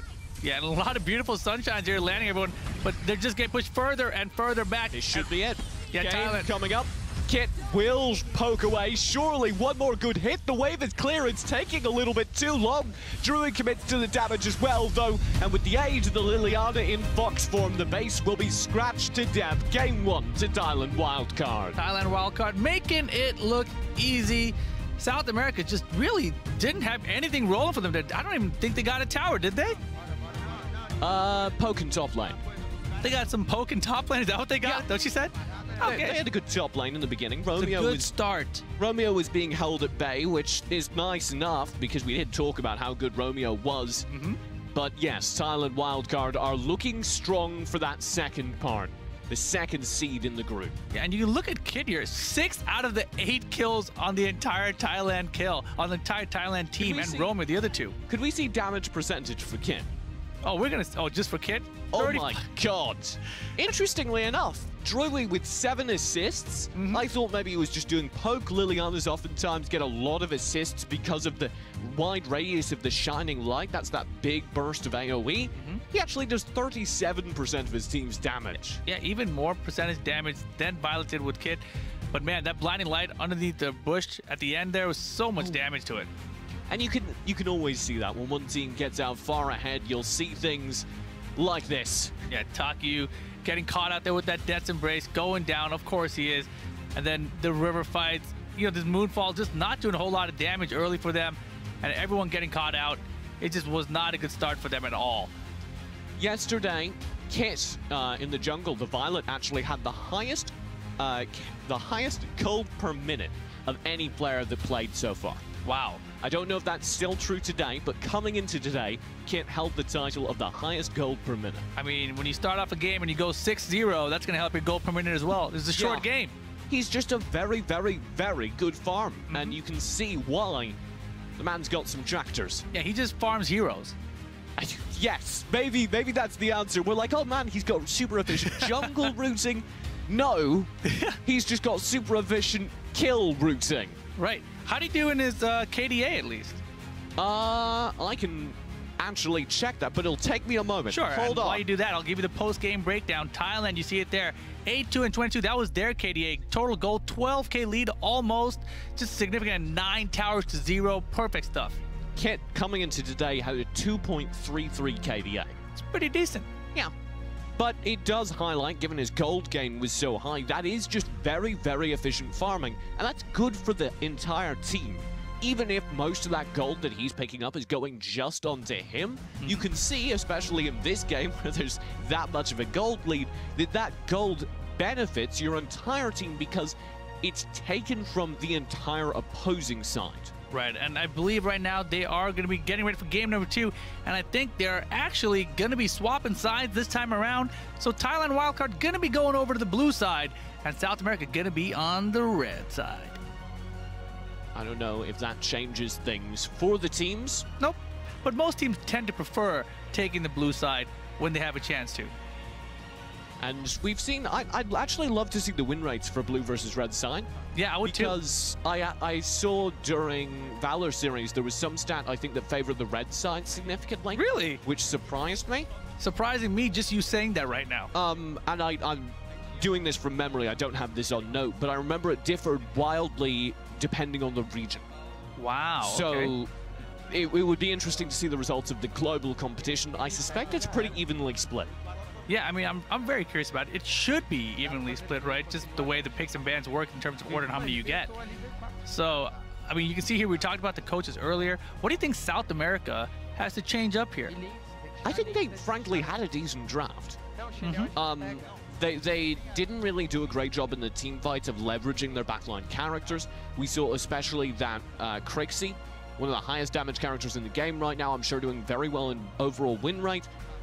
But not really finding much that game, because every time there was a Moonfall active, every time they had the opportunity to do those lethal combos, they were unable to find solid connections and not able to stay alive throughout the entire fight.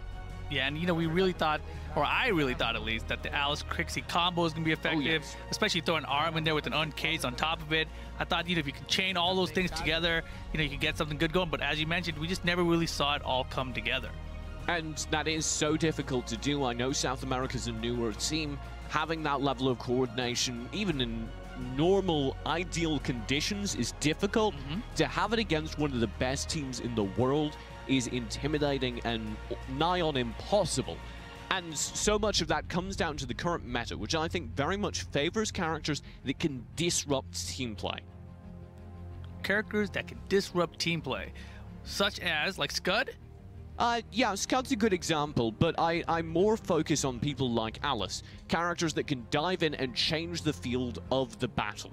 Alice is a bad example because she doesn't dive. She doesn't dive in there at all, no. She just throws out a hissy fit from a distance. The hissy fit comes through, or you can see characters like the Violet or Lindis who don't actually dive in, but because of their presence, you have to adapt your team play to get back to them, and that changes your goal mid-fight.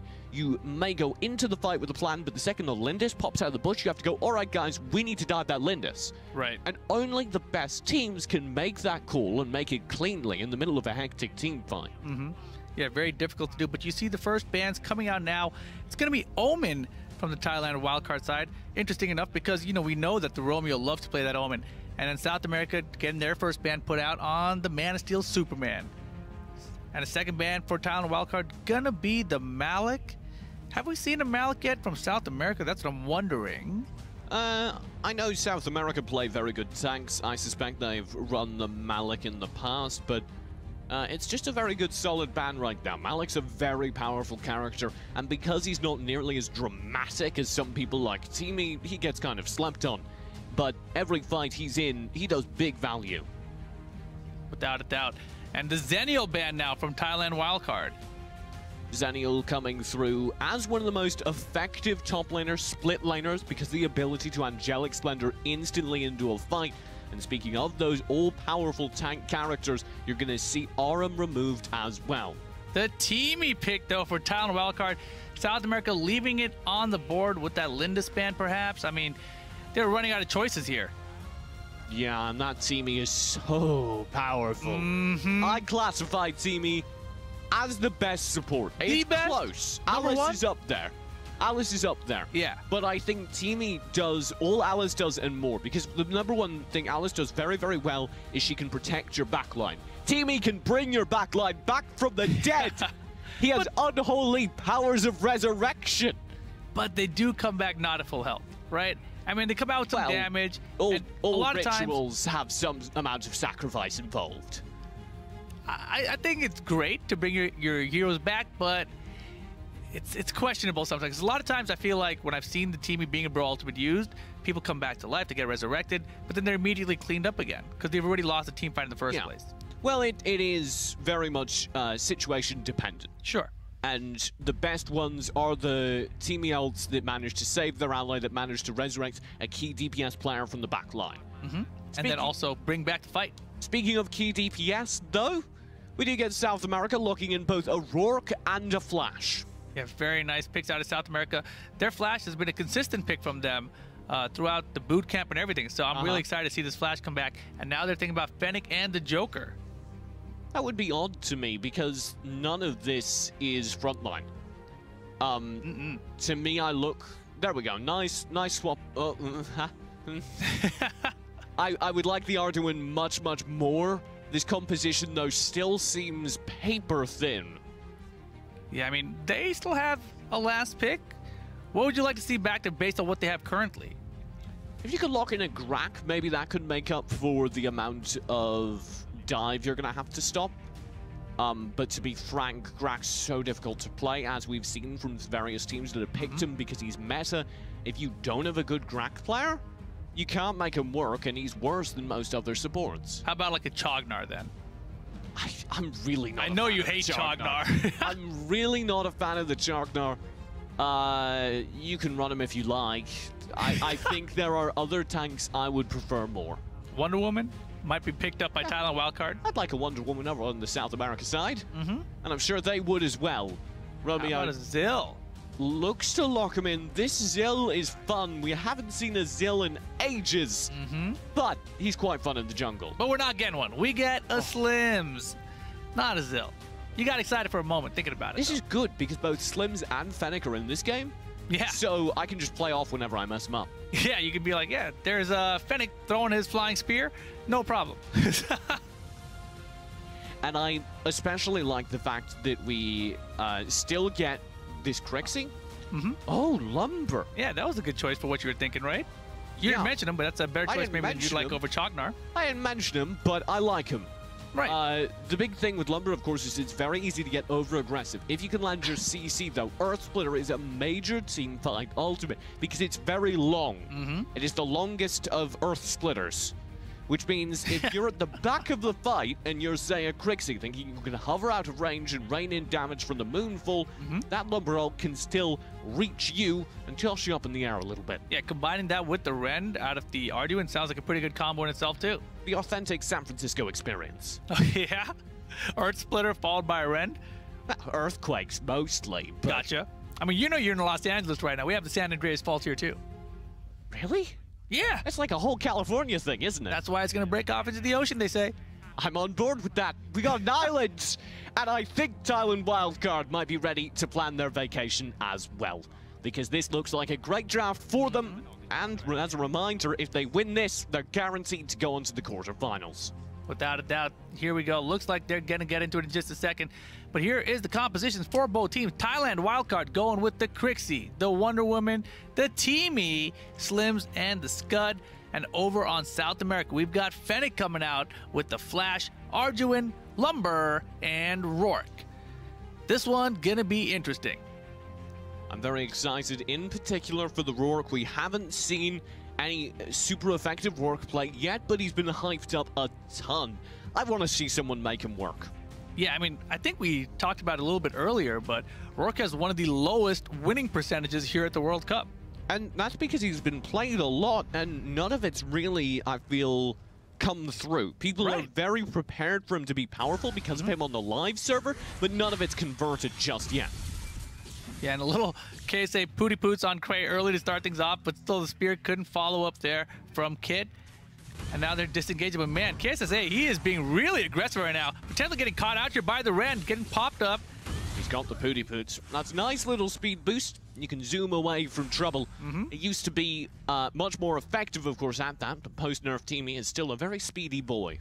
Yeah, he's very speedy indeed. Boys, right? Aren't they brothers? Yes. We don't acknowledge it, but yes, there are multiple people in that suit of armor. I think it's actually T and me, if you want to get specific. Or me and T? No, they go in that order. It's like TJ and Rip, you know? What about Rip and TJ? No, there's a specific order. I would question that one, but here we go. Looks like they're going to fight over this Might Gold. Romeo getting chunked. Sorry, I questioned the Rourke. Unfortunately, there's more people here to question the Rourke, and ZRK will be shut down. That's a very nice first blood. Boy, how did that turn around so quickly? And they're still fighting over this Might Gold. They're not done just yet. South America's like, man, we got to get it.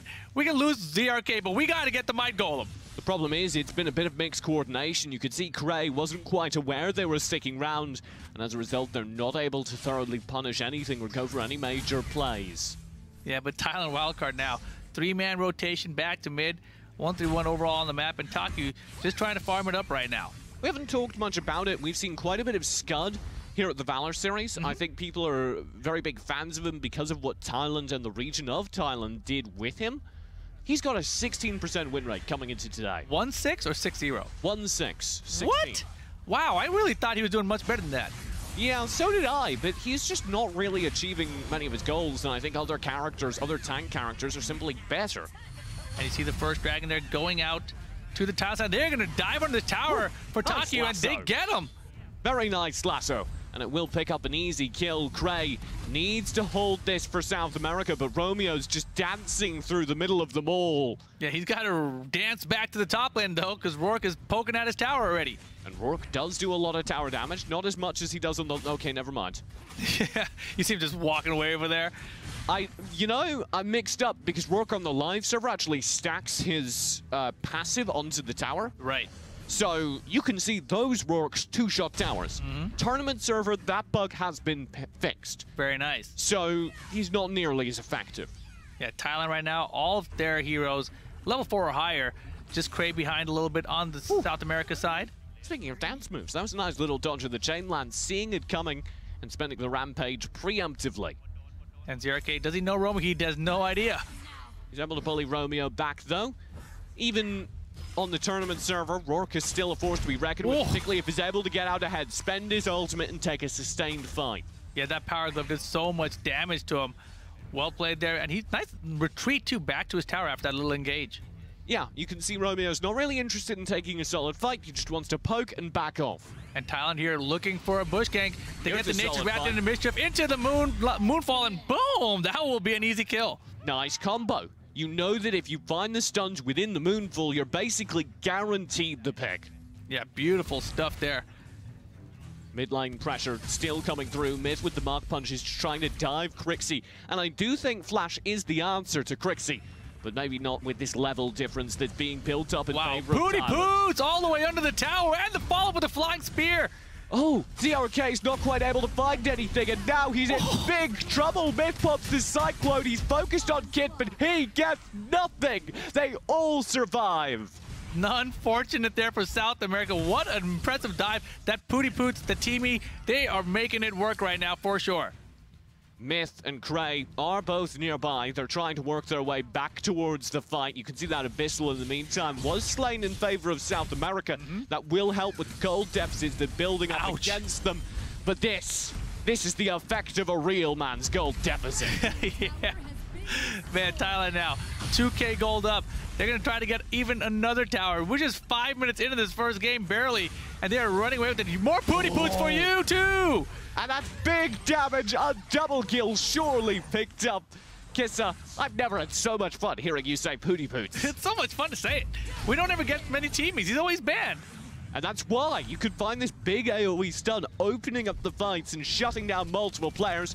There's our first Earth Splitter, mostly used for lane clear. Cyclone will come through. Kissa in trouble, but no. Back in. Remember, though, look at him, he's going for the Pooty Poots! Oh, my lord! He gets the resurrection. He'll be right back. Cray will just stay in the middle of this fight, though, and that might be enough. No, he's not. He can't get up. He's barely able to stay alive under the tower, and Drewy says no more. That was ridiculous. Taku, he's chasing. He's like, I know you guys only have like a pixel. Where are you?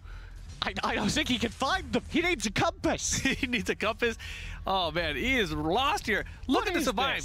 Just a tiny pixel. Romeo with the save, with that Furious Charge, keeping Cray off him. Beautiful peel there. And then the Mischief coming out to close it out. the resurrection being used boldly. That's, I think, a sign that Thailand Wildcard are entirely comfortable. You shouldn't feel comfortable diving under a tower and spending that resurrection instantly, because you want it if there's big damage coming through to save both you and an ally. Instead, he just uses it on himself to give his team an entrance. Yeah, absolutely ridiculous. 15 seconds before this next Abyssal Dragon is going to spawn, and Thailand Wildcard is sitting with an 8-1 kill lead, and we're just at the 6-minute 20-second mark. Taiku is nearby, Romeo and Kissa. I don't think either of them are terribly concerned to go for him. They're going to dive again? There's you the know they are. Oh, the Wild Beast pushing it back. There's the nice play to shut him down. You can see Kissa actually standing just at the edge of the tower, eating the tower shots so that he could step out when he got extra low. And look at this early Darkslayer from South America attempt, but here comes Taos and Drewy. Who's going to get it? South America gets it. I don't think it's enough to win this fight, though. ZRK goes down to Drewy. Mid falls as well. You may have the Darkslayer, but you have no players left to bear it. They got a Lumber with it. Lumber with Darkslayer. What are you going to do, buddy? Regenerate really quickly. Oh, my goodness. This is getting ugly. Thailand Wildcard, 12-1 kill lead, 7-minute mark. They're already pushing at the high ground towers. This might be a really quick game. High ground towers down already. I don't know how or what you do in the face of all this. Another tower to fall. That's going to be the super minions now pouring down the mid lane. Yeah, and here we are back at the top lane. They're going to let it go for now. Maybe they're just going to regroup a bit. They've got a huge lead. They can do whatever they want. They're going to take it into Abyssal Dragon. Why not? There's no challenge from it anywhere in sight. They heard we were keeping track of gold per minute statistics. They're like, wait a second. We can earn that. No one's going to challenge us. Let's go farm right now. Jungle's open. Make the coach happy. Make the coach happy. That's his job right now, to just look at the stats. Your stats are really good out there. Well done. You do still have the Darkslayer buff, so that may be part of the newfound passive play on Thailand Wildcard. It's applied, of course, to anyone who's dead and respawns. That's why Taiku has it. He was out of the fight when the Slayer kill came through. Gotcha. And right now, it looks like South America is going to try to rotate up here on this Wonder Woman. Gank. Nice attempt. The problem is this butterfly's nearby. The Wonder Woman has the stall out. Nice Earth Splitter Cyclone combo. Will find a kill, but the Resurrection is there, and Drewy's finding big damage. The RK falls first. I don't think they have a follow-up, and indeed there's big trouble for South America. Myth may have an answer, but not for long. He trades for one. Drewy goes down, and that is it. South America are left with Cray as the only defender. He's the only one. A 4-for-none exchange for Thailand Wildcard. And oh my gosh, Cray with just a tiny pixel. Are they trying to clean him up? He can't even defend the base. He won't be able to get back in time. This should be Thailand Wildcard punching their way through in seed number 2 to out of the group stage. Yeah, man, dominating fashion. And that, my friends, is why you banned Teamy. Yes, I should think so too. Teamy, absolutely spectacular. Look at him. He looks like he got pooty-pooted on. I don't know. It's a fact. Yes, he does. I didn't know I knew how to recognize that expression. That's what it is. But that is indeed what he looks like. Unfortunately, South America will be going home in the group stage. And you hate to see it, but I think they should be very proud of the potential they did show. The entire region will certainly develop further past this. I can't wait to see what comes out of LATAM teams in the future. Without a doubt. And, you know, anytime, no matter what team you're on, when you come into a World Cup sort of situation and you go down like this, you know you're going to be thinking about it all year long. You want to come back next year even stronger. Let's go and look at the score recap now. On screen, you see Romeo there with the Scud 3-0, Kid with the Slim 6-0, Taos 3-0, and Drewy 4-2, 16-2 overall. They were just unstoppable this game. Romeo didn't find nearly as much value this time, and Drewy was only responsible for 34% of his team's damage. How dare he, the slacker? What a slacker! Unfortunately for the South Americans, the rest of the damage was evenly spread out. I'd like to highlight Taos because he ended the day with 40% of his team's damage taken. 40%. Although Wonder Woman, that's quite significant because Wonder Woman has no major resurrections or any fancy tricks like that. It's all down to the bracelets of submission. Great placement, using the bracelets for a stun, the little shielding, and a disengage. Right. If you're able to do that repeatedly, you're likely taking a lot of focus meant for your lower HP teammates and then being able to disengage successfully. Indeed, and let's take a look at some of the replays from this game. I mean, this was such an aggressive invade from KSA once he had that Teamy Kid closing out that first kill. Mischief to poke again, and look at this. Anytime he has an opportunity, Pooty Poos with some Moonfall behind it. Yikes. Yikes is the right word for that combo. I love this Cyclone in particular because it shows just how aware the Thailand wildcard team are. They're entirely capable of getting all the way out of that major ultimate, and those dives. Yeah, those dives were just absolutely ridiculous. And right here, it looked like South America had a great combo with the Earth Splitter, but it just wasn't enough. Yeah, that late into the game when you're that far behind, I don't blame them at all for the Hail Mary Dark Slayer play. And they did get a credit to them, it was the right. And they did get a credit to them, it was the right play. Unfortunately, it was not enough. And there you have it. Thailand wildcard with the victory. They're going to be moving on to the quarterfinals of the Arena Valor World Cup. We do have still the draw tonight. We're going to have to go through and figure out which teams are in which positions in the quarterfinals. Right, so we're going to have 8 teams left. They're going to be part of this draw, and we're going to see who's going to be playing who in the next few days. And that's very important. So if you're thinking about tuning out, maybe stick around for just a few moments longer so that we can get into that, because I think it will vastly change the outcome of the World Cup. Alrighty, so it sounds like Matt is going to be standing right now with the winner's Thailand wildcard.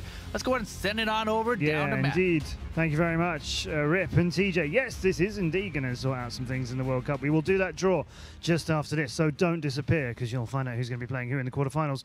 Quarterfinalists, though, our last team to make it through the quarterfinals, Thailand wildcard. Congratulations, Kit. I think this was a group where you probably thought you were going to make it out. I'd like to know about the preparation that they've done for the whole thing. ก็เขาอยากรู้ว่าแบบเหมือนก่อนมาแข่งอะครับในการรายการนี้เตรียมตัวยังไงมาบ้างอะไรอย่างงี้ก็อย่างที่รู้กันนะครับว่าที่ประเทศไทยของเรามีการจัด ABC Boot Camp ซึ่งก็มีการเตรียมตัวหลายๆอย่างไม่ว่าจะเป็นการซ้อมทีมกับทีมที่มาแข่งขันนี้ก็หลายๆอย่างแล้วก็ซ้อมกับทีมต่างชาติบ้างซ้อมกับทีมไทยบ้างก็เตรียมความพร้อมได้เท่านี้ครับ So basically, what he says that since the boot camp, they have been practicing with a lot of the foreign team, like the Korean team and Taiwan team. So that's all they do. So every day, scream, scream, scream. Yeah. That's how you prepare for a world championship. But with Korea and Thailand in particular, so that's interesting to know who he thinks, who would Kit like to face in the quarterfinals? Okay.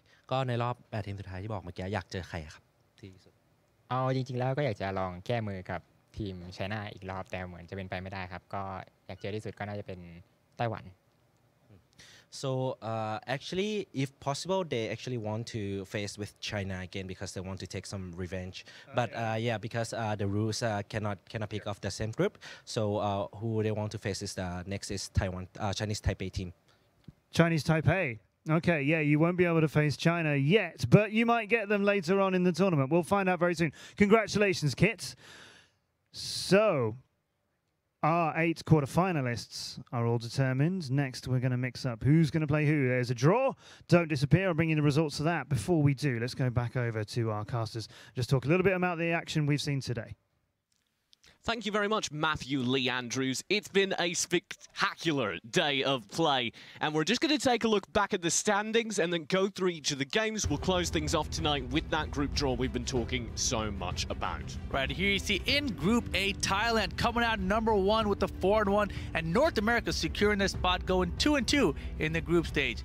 Group B, we've got Chinese Taipei going 4-1 as well, tying Thailand basically. And Vietnam coming out in second place there with the 3-2.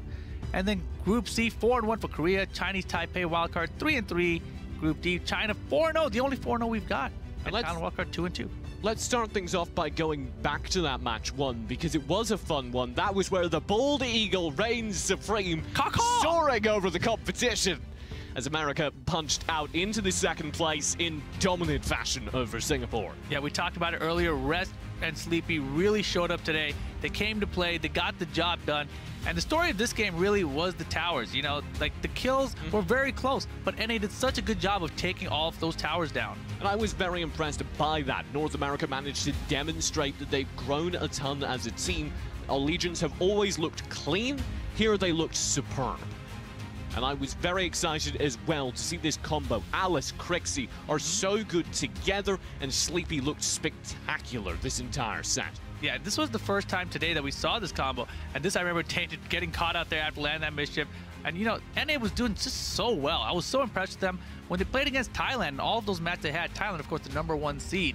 Every time they played them, they were even with them the whole time, but they couldn't get the towers. And this was the exact opposite of that. I was actually talking to Naijaki of Tencent Esports in between the sets. We were eating